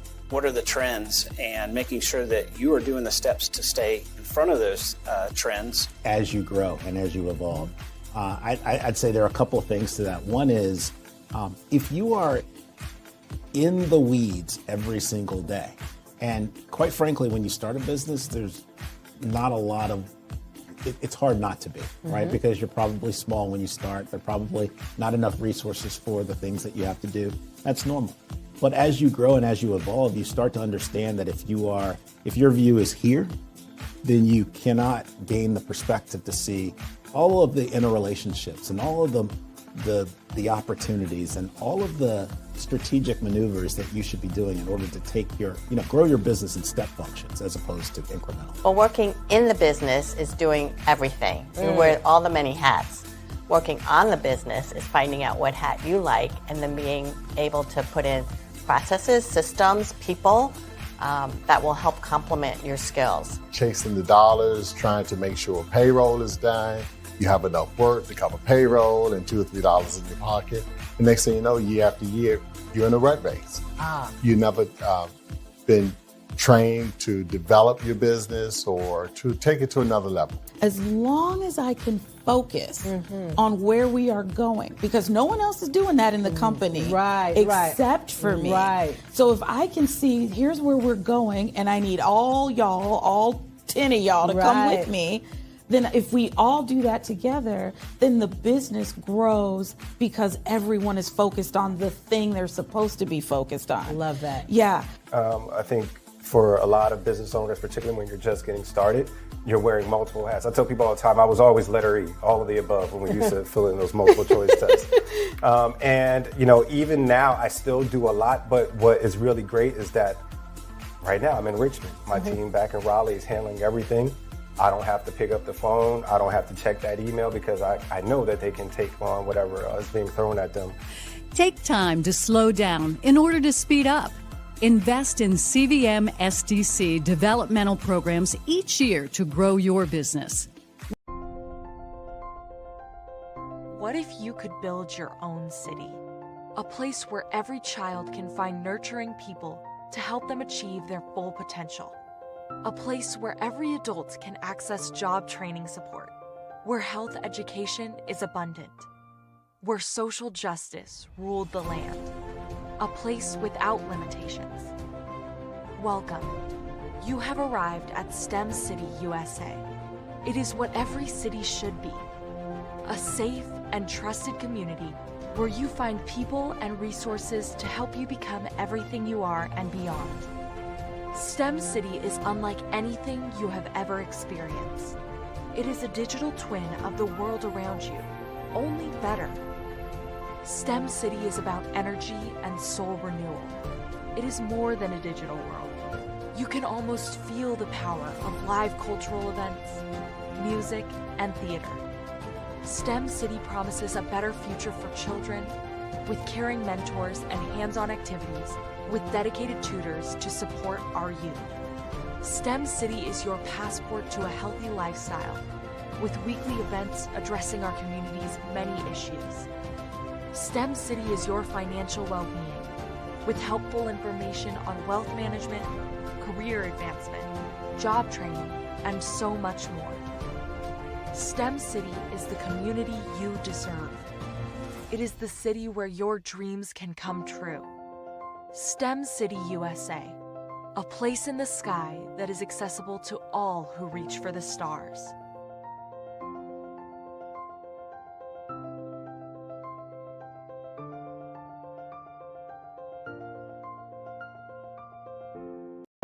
The Black Business Network and Black Business Olympics are essential platforms for Black business owners globally.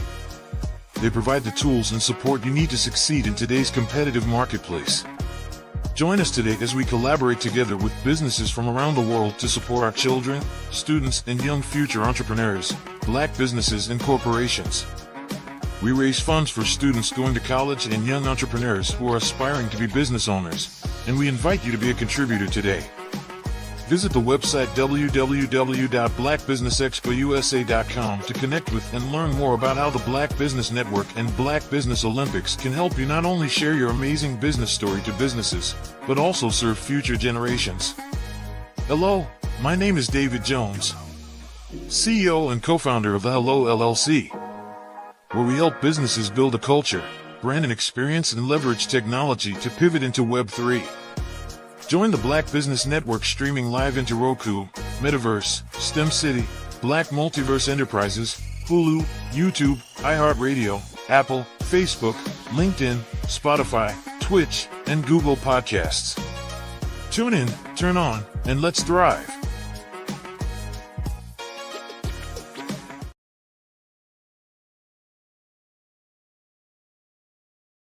I was born in a little village on the island of Haiti. Many deadly diseases pounded me. It is as if they were on a mission to end my existence on this earth. I refused to give up. In 1983, I left Haiti and came to the United States of America. And I came with $5, 2 shirts. I didn't speak in English. I came to Atlanta. I got a job. I was a doorman. I was a doorman with a dream. What I used to come on stage. I'd rehearse this moment that I'm standing in front of you. That's the power of a dream. Maybe today is the day you begin acting as if you already have it. And then step out with full force. Take a risk. No condition is permanent. Don't let your situation distract you. You are chosen. You are called. You are born for a purpose in this life.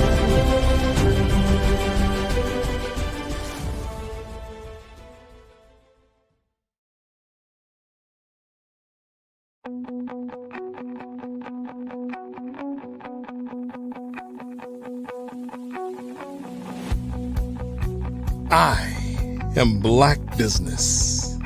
From the moment I wake until the time I sleep. Yes, I am Black Business. I am Black Business. Tell me, are you Black Business? I am Black Business. Do you support Black businesses? Listen, I support Black business because I am Black Business. Black Business Expo, one of the largest business showcases in the history of Black business in the world. The world! Sign up today at www.blackbusinessexpousa.com or call 919-308-9090.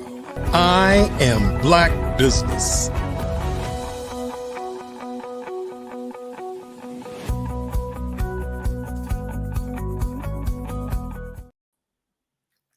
Good day, business owners, entrepreneurs, thought leaders, and corporations. Welcome to the Black Business Network. My name is True. I am your business moderator for this edition of the Black Business Network. The Black Business Network is a 24-hour business network showcasing Black businesses, business owners, entrepreneurs, and thought leaders worldwide. We have speakers from North Carolina, London, Singapore, Africa, Japan, and cities all over the United States. The Black Business Network is a global community sharing its business knowledge to empower, inspire, educate businesses about businesses. Today, we will have Patrick Muhammad, a visionary educator, entrepreneur, author, and farmer. Patrick S. Muhammad was born and raised in East St. Louis, Illinois. Patrick's journey from a standout athlete to a scholar was sparked by his experience at the historic 1995 Million Man March. With over 25 years in education, he has been a pioneer in single-gender classrooms, a publisher helping over 200 authors get in print, and a dynamic speaker inspiring audiences nationwide. Now, as the founder of Your Faith Farms, he's building a legacy of self-sufficiency and empowerment. I present to you Patrick Muhammad. Good afternoon. How are you? I am doing well. How are you? Oh, I am so thankful and honored to be with you and the network today to share what's going on. Awesome. Well, thank you for being here. So let's just get right into it, huh? Yes. So you being born in East St. Louis, so bring us back to, your upbringing in East St. Louis and how it has shaped your drive and resilience. Absolutely. I carry East St. Louis, affectionately known as East Boogie, with me every day. My upbringing in East St. Louis was unique. I had nothing to compare it to, so I believed it was a perfect environment. It was called the City of Champions, and I remember growing up and going to the gym and playing basketball with Jackie Joyner Kersey, or going down the street to the Catherine Dunham Center.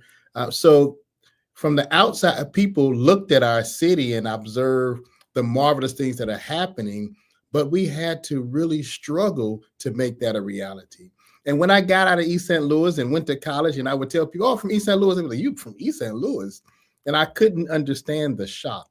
But I can tell you this, the wherewithal that I have, the drive, the determination. I love hearing no, because I can keep going to get a yes. And so to this day, I carry East St. Louis with me everywhere that I go. Oh, that's wonderful. That's nice. So I understand that in 1995, the Million Man March was a very big turning point for you. What about that experience transformed your mindset? Absolutely. I grew up in the Church of God, a Christian home, Christian family. I went off to college to play basketball. I had a scholarship.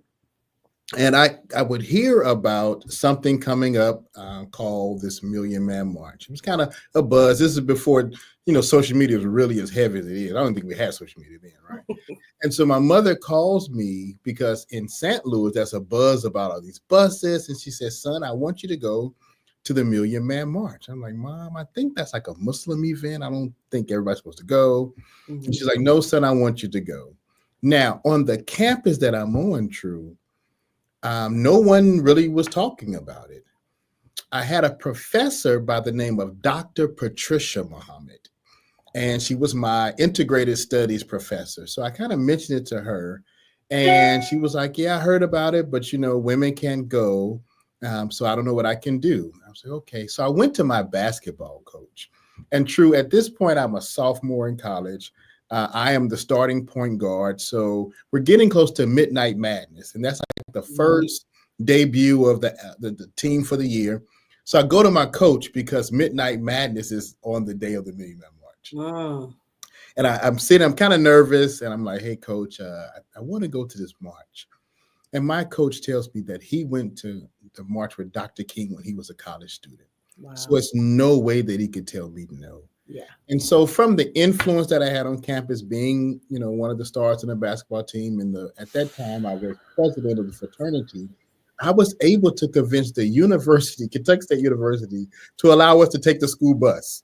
So not only did I go, but we took a school bus full of my frat brothers and other men from the campus, and we went off to the Million Man March.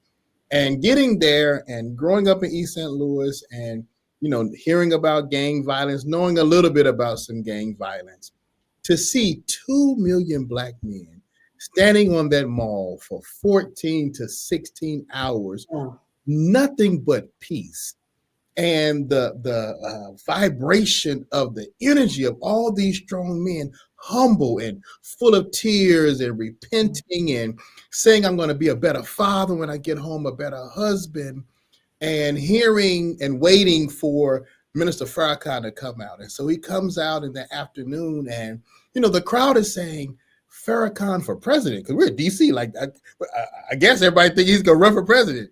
And he said, no, God is the greatest. Mm-hmm. Right. And so for him to take this moment where he could have drove all of the Black men to do some violence, or he could have told them all to come and join the nation. He told every Black man, become a better man. Uh-huh. Focus on your relationship with God. Go back to your community. Join the church. Join the mosque. Join the synagogue. Join some sorority or fraternity. He encouraged them to adopt a child. Right. And so many people don't really dig into the instructions that were given. But as a person who was there and an eyewitness, yes, President Obama was there. He was Senator Obama then, right? There was many of the rappers and entertainers that we looked, they were there, and we all got that instruction. And many of us are still living from those marching orders that we got October 16th, 1995.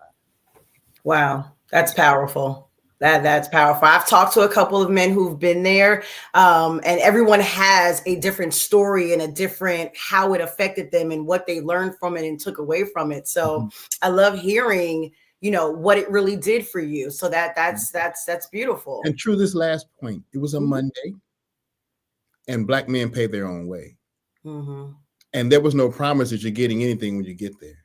Right. So all these men took off work, off their own expenses, and there was no promise. We didn't even know we were going to make it back home. Right. But there was something that was yearning inside of all of us that made that pilgrimage. Beautiful. That's beautiful.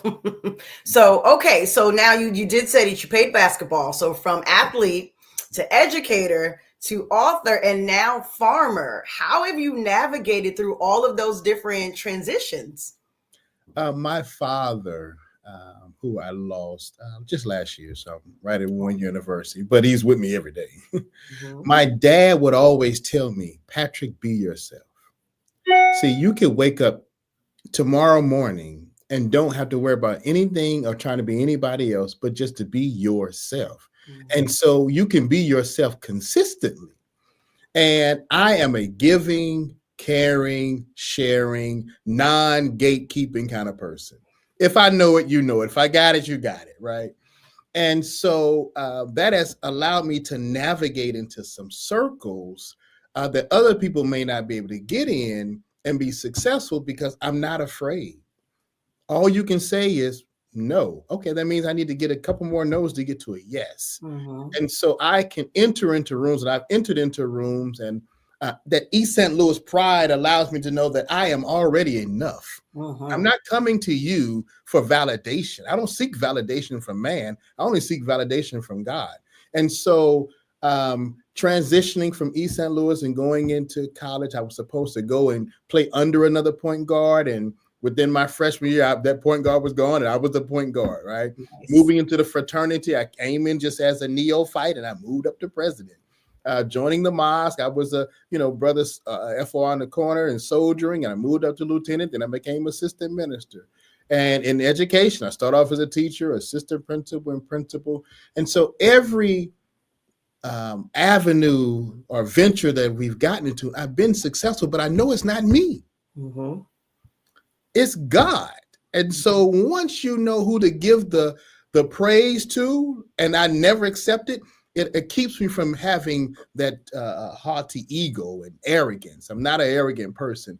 My success would say that I could, in this world's mindset, carry a chip on my shoulder, but that's just not my character. And so entering into the farming space is very humbling. But true, it is the essence of understanding faith. Because there's no guarantee when I put that seed in the ground that anything is going to happen. It's no guarantee that when that horse, that cow goes into labor, that I'm going to have a successful birth. It's no guarantee that I'm going to be able to meet the demand of my farmers markets every year when I began ordering or preparing my seeds in the winter, right? And so farming is very humbling. But I can tell you this, it is definitely the first work that reconnects you to God, because all day long, we're still. Prepare for what's coming and dominate in economic winter. Stand strong and thrive by showcasing your great products and services globally through the Black Business Network and Black Business Olympics.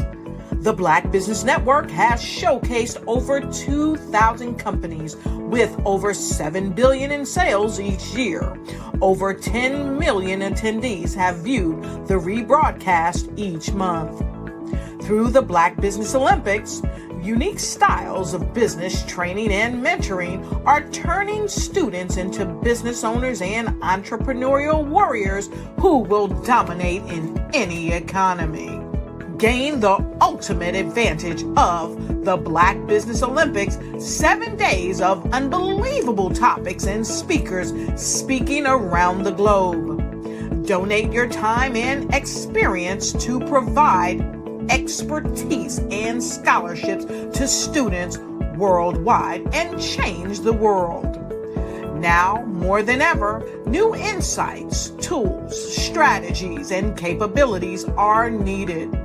this is your chance for a major presentation to the world. Fill out the form and join the more than 2,000 speakers who have presented to over 200 countries. Join the Black Business Network streaming live into the metaverse, STEM City, Black Multiverse Enterprises, Hulu, Amazon, YouTube, iHeartRadio, Apple, Facebook, LinkedIn, Pod TV, IBM TV, Spotify, and Google Podcasts. Sign up today. Spaces are limited, and we will see you there.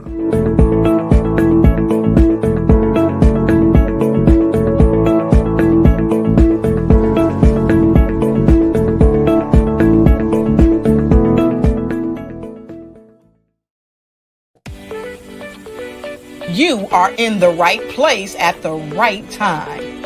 The Black Business Network opens again for its Black Business Olympics, a 24/7 broadcast on business, strategies, global branding, social media marketing, finance, advertisement, and much, much more. Featuring the top, most powerful entrepreneurs and speakers and thought leaders from all around the world as they gather together for this phenomenal event. Join the Black Business Network streaming live into the metaverse, STEM City USA, Black Multiverse, Pod TV, Roku, Hulu, iHeartRadio, Apple TV, YouTube, TikTok, Instagram, Google Podcasts, Facebook, LinkedIn, IBM TV, Spotify, and Twitch. Tune in today and be a part of this amazing movement. The Black Business Olympics welcomes you.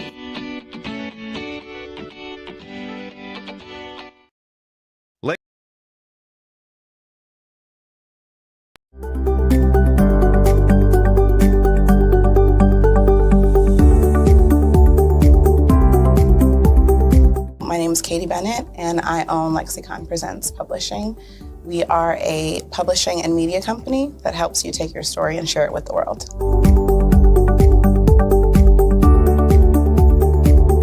You know, for a while, I just had my family telling me to just hang it up, get over it, you know, and I had no support. And it was in your program that I really understood the necessity for having that help, having that support. And so now I actually feel like a CEO as we scale, as our clientele changes, as my company is opening doors for other people to, you know, take care of their families. It's just completely changed from just a mom who was publishing books.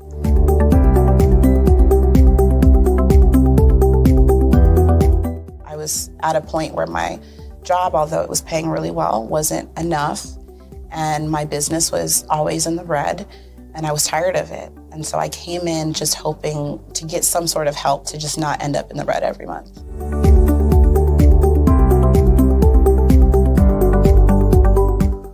Ooh, wow. Okay, so there was one in particular, I cannot remember his name, but he asked me, he said, why are you in business?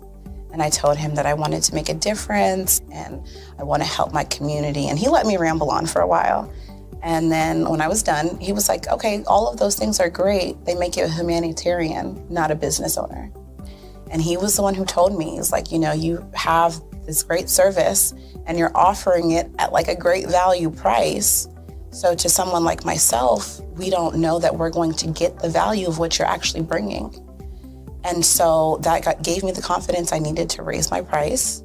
It gave me the confidence to go after my, you know, my actual client that I actually prefer to work with. And it really just changed everything for me. I don't think without him kind of giving me that push, I don't think I would have gotten to this point or position.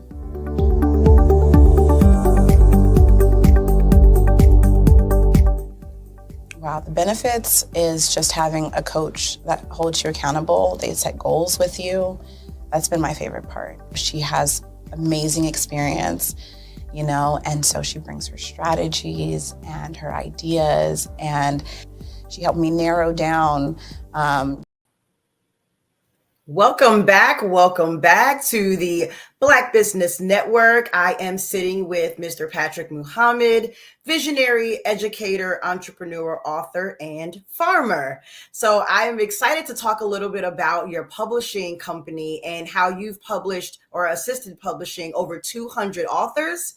So tell me a little bit about what inspired you to launch your publishing company and what's been the most rewarding part about helping over 200 authors publish their books. Absolutely true. I believe that everybody has a story. And so your story will allow someone that's going through a similar situation to have a roadmap.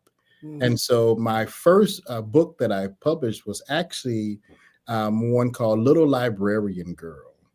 And it was actually a story about a young lady who was blind, a student that was blind, and how she overcame what people would call a disability, and she won a contest. Well, that story was crafted by me because I was dealing with a student as an assistant principal that had a disability I wasn't sure about. And so as I learned more about this unique ability that he had and not a disability, I wanted to write a story about him. And so I just changed it to make it a little girl, and it gave a different disability. And I went to a company to get it published. And so when I went to the company, they gave me this exorbitant price. And I was like, okay, well, I just got to save up my coins to do it. And I was talking to my wife about how much I needed to save up. And my wife was like, oh, no, you can do it yourself.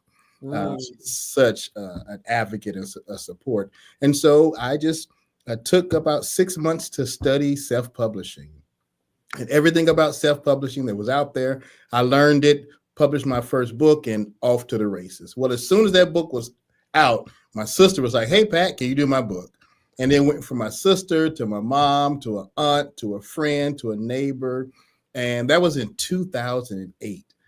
There's so many books out there, True. I've forgotten some people. They'll come and thank me. But it was really, again, the desire to, overcome a fear that I had, but then to help fellow man and fellow woman. And now we have books all over the world and have helped from young children to elders that are telling their story. We've helped them all.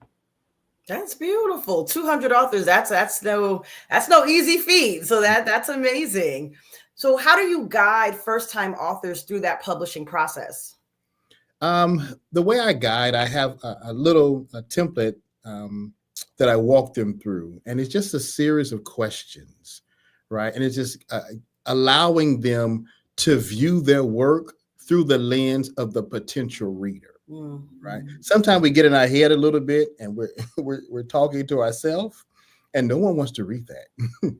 But if you're writing through the lens of the potential reader, then you're answering those questions that they're going to ask as they're transitioning through your material. And so through one-on-one now with technology, we've created a jot form that we can send out. And as you're answering the questions, you're actually writing the chapters. And once we send it back to you, then you realize you have the outline done, and now you just feel it. I'm gonna give you a little tip and a trick. 10 chapters, 10 pages is a 100-page book. Make your outline 10 chapters. You write 10 pages per chapter. It's a 100-page book, and off to the races. Oh, wow. Then that's a really good way to frame your mind around writing a book. Because some people say, oh, I want to write a book, but then it becomes very overwhelming. So breaking it down like that makes it a little bit more tangible. So that's cute. I love that. Absolutely. So what are some mistakes that aspiring writers that you've noticed are making, and how do you think that they can avoid them? Not rereading it. Right? Sometimes we'll get, you get a deadline. And what I tell my authors is books don't expire. So yes, you have this deadline in your mind that you're trying to get to, but why are you rushing, right? We're still reading Think and Grow Rich. I don't know how many years ago that was written, right? Yeah. So don't get so stuck on a timeline, but reread it. You might write a paragraph and then you read it back and realize that you were saying it in your head, but you left out many parts to that story. Then paying for an editor. I've purchased some books, and I'm talking some books that were put out by some company, and I'm an avid reader. And so I'll be reading, I'm like, I cannot believe they made this many mistakes, right? So go ahead, because once it's in print, it's in print. So go ahead and pay for the editor. And then see that first batch of books, it's going to be your family, your friends, your admirers, right? It's not until you start to get those emails from people you've never met and say, this book has changed my life, or inspired me to do something, or give me the guidance, to give me the direction. And so just take your time. And if you take your time, you'll be successful. Oh, that is great. Thank you for that. So I want to switch gears a little bit, because, in your title, we do mention the word farmer. So you are actually a farmer, which is such an unconventional path for an educator and an entrepreneur. So what led you to create your Faith Farms? Absolutely.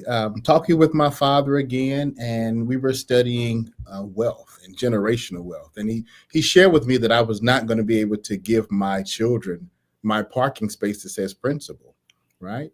So what can I truly leave my children? And as we began to study wealthy families across the country, they have a farm somewhere in their portfolio, okay? And the reason they have that are for a couple reasons. We in our community do not vacate.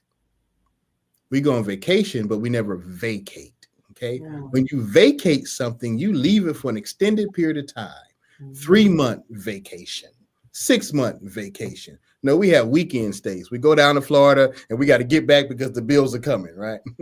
And so in wealthy families, they have a farm somewhere inside their portfolio that they can exit the rat race of life for an extended period of time. Listen to this, True, for recreation, often called recreation. So they're getting away, they're vacating the responsibilities, the stresses, and they're going to a space where they can begin to recreate inside of creation. Wow. Then they come back. And so my father was like, son, this is what we need to get. And I'm thinking to myself, what are you leaving me? But anyway, so in studying wealth, we realized that agriculture and farming was there. And so my wife, we talked about it, she agreed upon it, and then we were off to the races. And we were searching and searching and searching, and finally we found a farm that was literally 1 mile from our previous residence and 31 acres. Wow. And so we've been there now 11 years. Oh, wow. Nice. Okay. Interesting. So is it a working farm where you animals, crops, vegetables? Because I heard earlier you mentioned, I think you supply farmers markets and things like that. Yes. So we raise grass-fed beef, grass-fed lamb. We have eggs, and eggs are hot right now. So we have a nice sized flock of laying hens. We have a fruit orchard. We have 30 or 40 fruit trees. Wow. We have horses. So we do horseback riding. And then we have all your market garden vegetables, from your squash to your lettuce to your tomatoes to your garlic to your zucchini. And that's year round. And so I manage 2 farmers markets for the city of South Fulton. And then we invite other farmers to come and bring their vegetables and goods that they have. So yes, our 31-acre farm is a working farm. I was working it this morning before I got ready for our show today. And then we service my direct community from the farm. That is awesome. That is so awesome. So I understand that the philosophy for the farm is self-sufficiency. So how does your farm embody that philosophy? Absolutely. In this day and time and where we are, things are scarce. Okay. And grocery stores pretty much only have 3 days worth of food on the shelf inside the warehouse. And we saw this when we had the pandemic, that people went and got as much as they could, but then, the supply chain was cut off. And so I was reading an article in 1942, and a sister, last name Ruffin, And it talked about how she had just canned 640 fruits and vegetables and added to her shelf, right? And then she had another 48 hens that she had, and she had already prepared to sell things to her neighbors. And so we have to make sure that when we say self-sufficiency, that can you true, and I'm not putting you on the spot, but I'm just saying true, if for 72 hours could you eat from your home, right? If you couldn't go anywhere, do you have 72 hours worth of food? Now, there's a couple things we got to think about.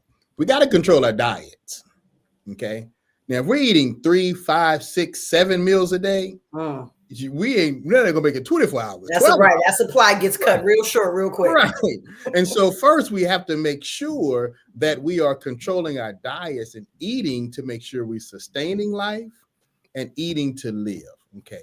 Now from that, we want to make sure that we have some staple goods, your rice, your beans, your sugars. Okay. Stay away from the canned goods if you can. But if that 72 hours is extended, do we have enough food? So if you had a little garden outside, True, and you had a couple hens in the backyard, you're going to get those eggs every day. So our farm is able to sustain our family's diet year long.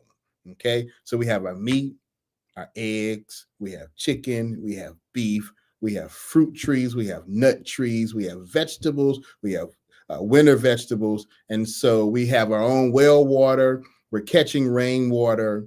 I haven't gone solar as of yet, but that's what we're talking about when we say self-sufficient.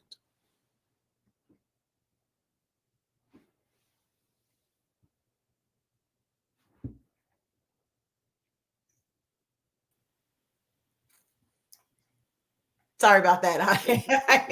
I am back.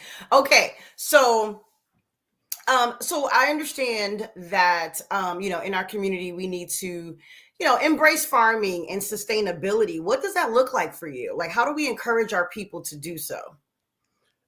Just being an example. When you look at our communities now, especially the African American community, you'll see a dialysis clinic, and I'm not gonna name the chicken place, but you'll see a chicken place next to the dialysis clinic, right? And when we began to observe that, dialysis is one that we could be on, and you can sustain someone's life for 15 to 20 years off dialysis. Okay. When we began to look at the food options inside of our community, right? And so I push an anti-drive-through reality. I want children to say, no, mom, don't take me through the drive-through. Okay. Take me to the grocery store. Let's get out of the car. That's exercise. Get out of the car. We're going to walk into the grocery store. We're going to shop the perimeter of the grocery store where there's fresh fruits, vegetables, meats, eggs, cheeses, right? Then we're going to come back, take those groceries home, get them out of the car. We haven't eaten yet. Get them out of the car, take them into the house, go into the drawer, pull out grandmama's old recipe, and begin to learn how a pinch of this, a tablespoon of this, a cup of this. Then we got to put it in the oven. We still haven't eaten yet. Put it in the oven. Then have conversation while the food is cooking. See how your day is going, right? And then we're going to sit down and consume our food. Now, the family that went through the drive-through, they already have eaten and threw the trash in the back seat, right? There was no nutritional value. Yes, it was a convenience, but we have been caught up so much in convenience of living that our health is failing. And now we're going right back to those dialysis clinics that I'm talking about. So there's more to it than just, yes, we can grow vegetables, but it's more to it. We have to make sure that we are sustaining our life so we can extend life beyond ourselves.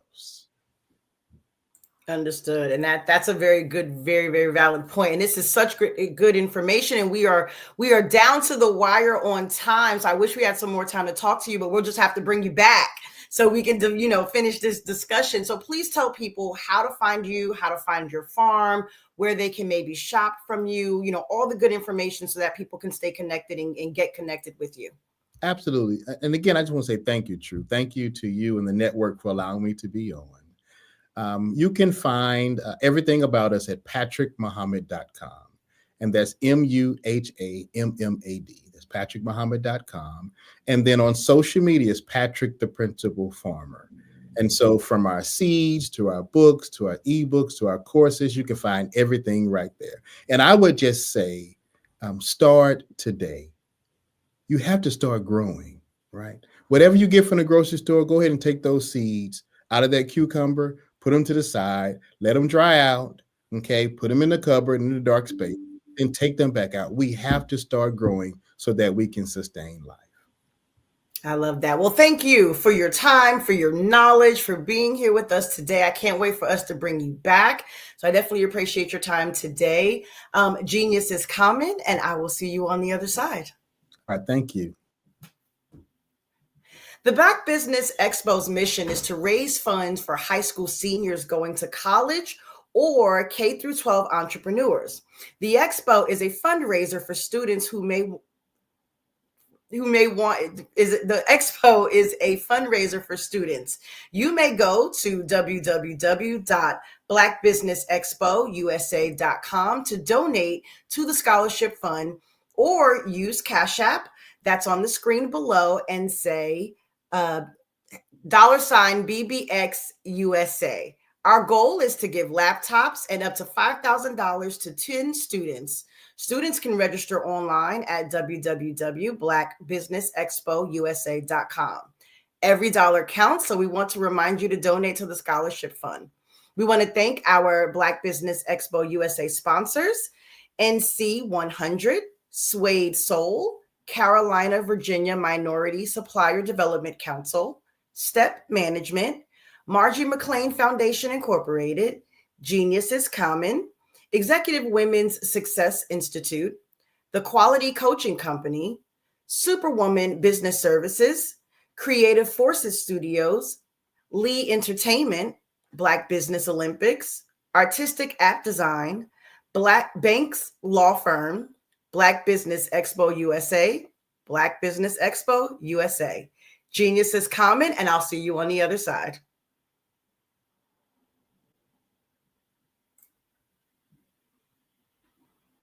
Genius is common.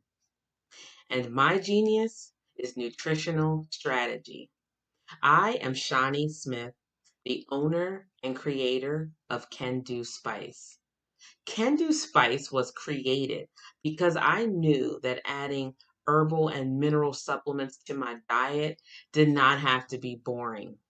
In fact, because I'm a food enthusiast, I knew I could create something flavorful and explosive that also had the benefit of adding herbal supplements such as sea moss, bladderwrack, burdock root, and black seed, just to name a few. I invite you to take this journey with me where we come together and take control of our nutritional health. It is my way of sharing my genius, the gift of flavor and the healing power of herbs to the world. What is your genius?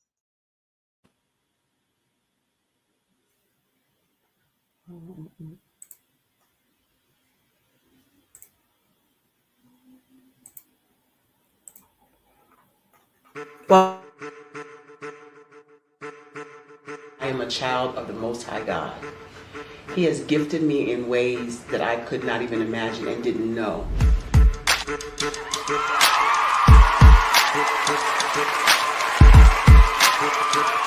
There was a time when I didn't know who I was. I listened to other people tell me who I should be, what I should do. I listened to people telling me that I should be a boutique owner, that I should be a construction manager, that I should be a laborer. Have you ever felt like you should do something else, be something else, go somewhere else, be wherever you wanted to be, and you felt like you were in a box? Anybody in the room? And you couldn't get out? Anybody in the room? And you kept trying to go and go and you couldn't get out? Anybody in the room? But let me tell you, you need to rock the box. Rock the box.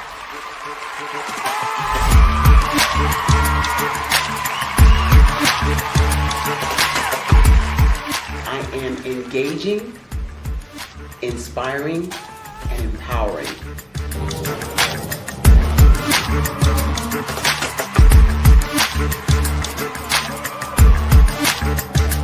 I would give you everything I know. Just by touching you, if I could, by osmosis, give you every single thing I've learned, I've gone through, I know I would. We know that's not possible, but as it is possible, I love to share information with people. Some of you out there, people have told you that you can't be, you can't have, you can't do.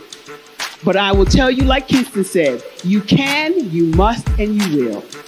If it's to be, it's gonna be me. You gotta say it. If it's to be, it's gonna be. If it's to be, it's gonna be. If it's to be, it's gonna be.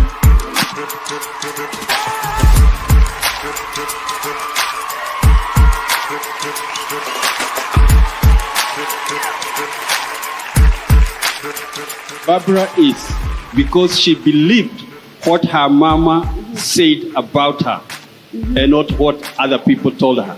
Every day you wake up, when you're in a situation, it's your choice whether it's an advantage or the disadvantage. She gained her confidence and her life, and now she is a testimony. If I can help you elevate yourself, then I feel like I'm elevating my own self as well. What you know and I know together can change the world.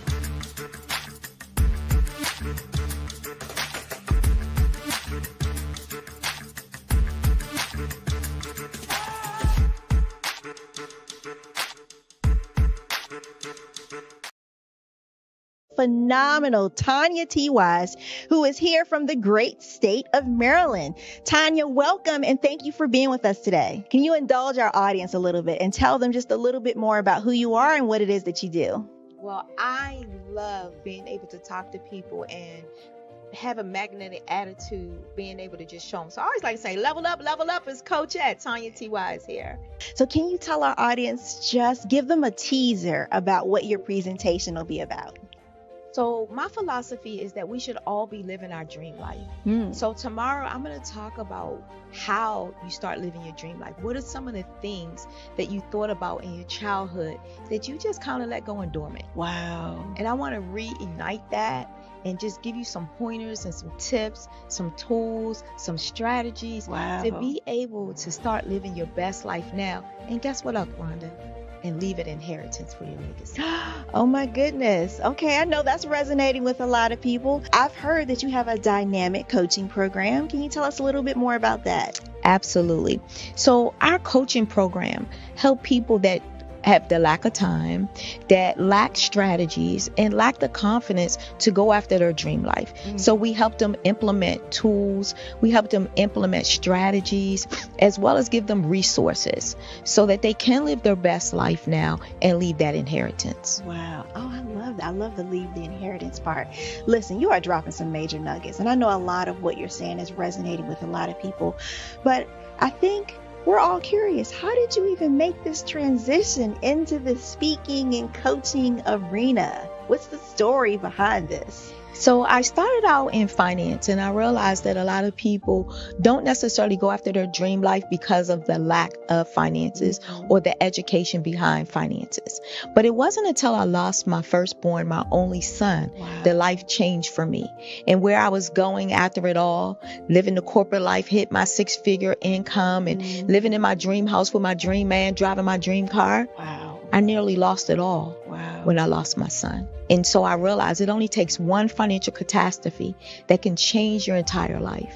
That's what made me start All New Beginnings.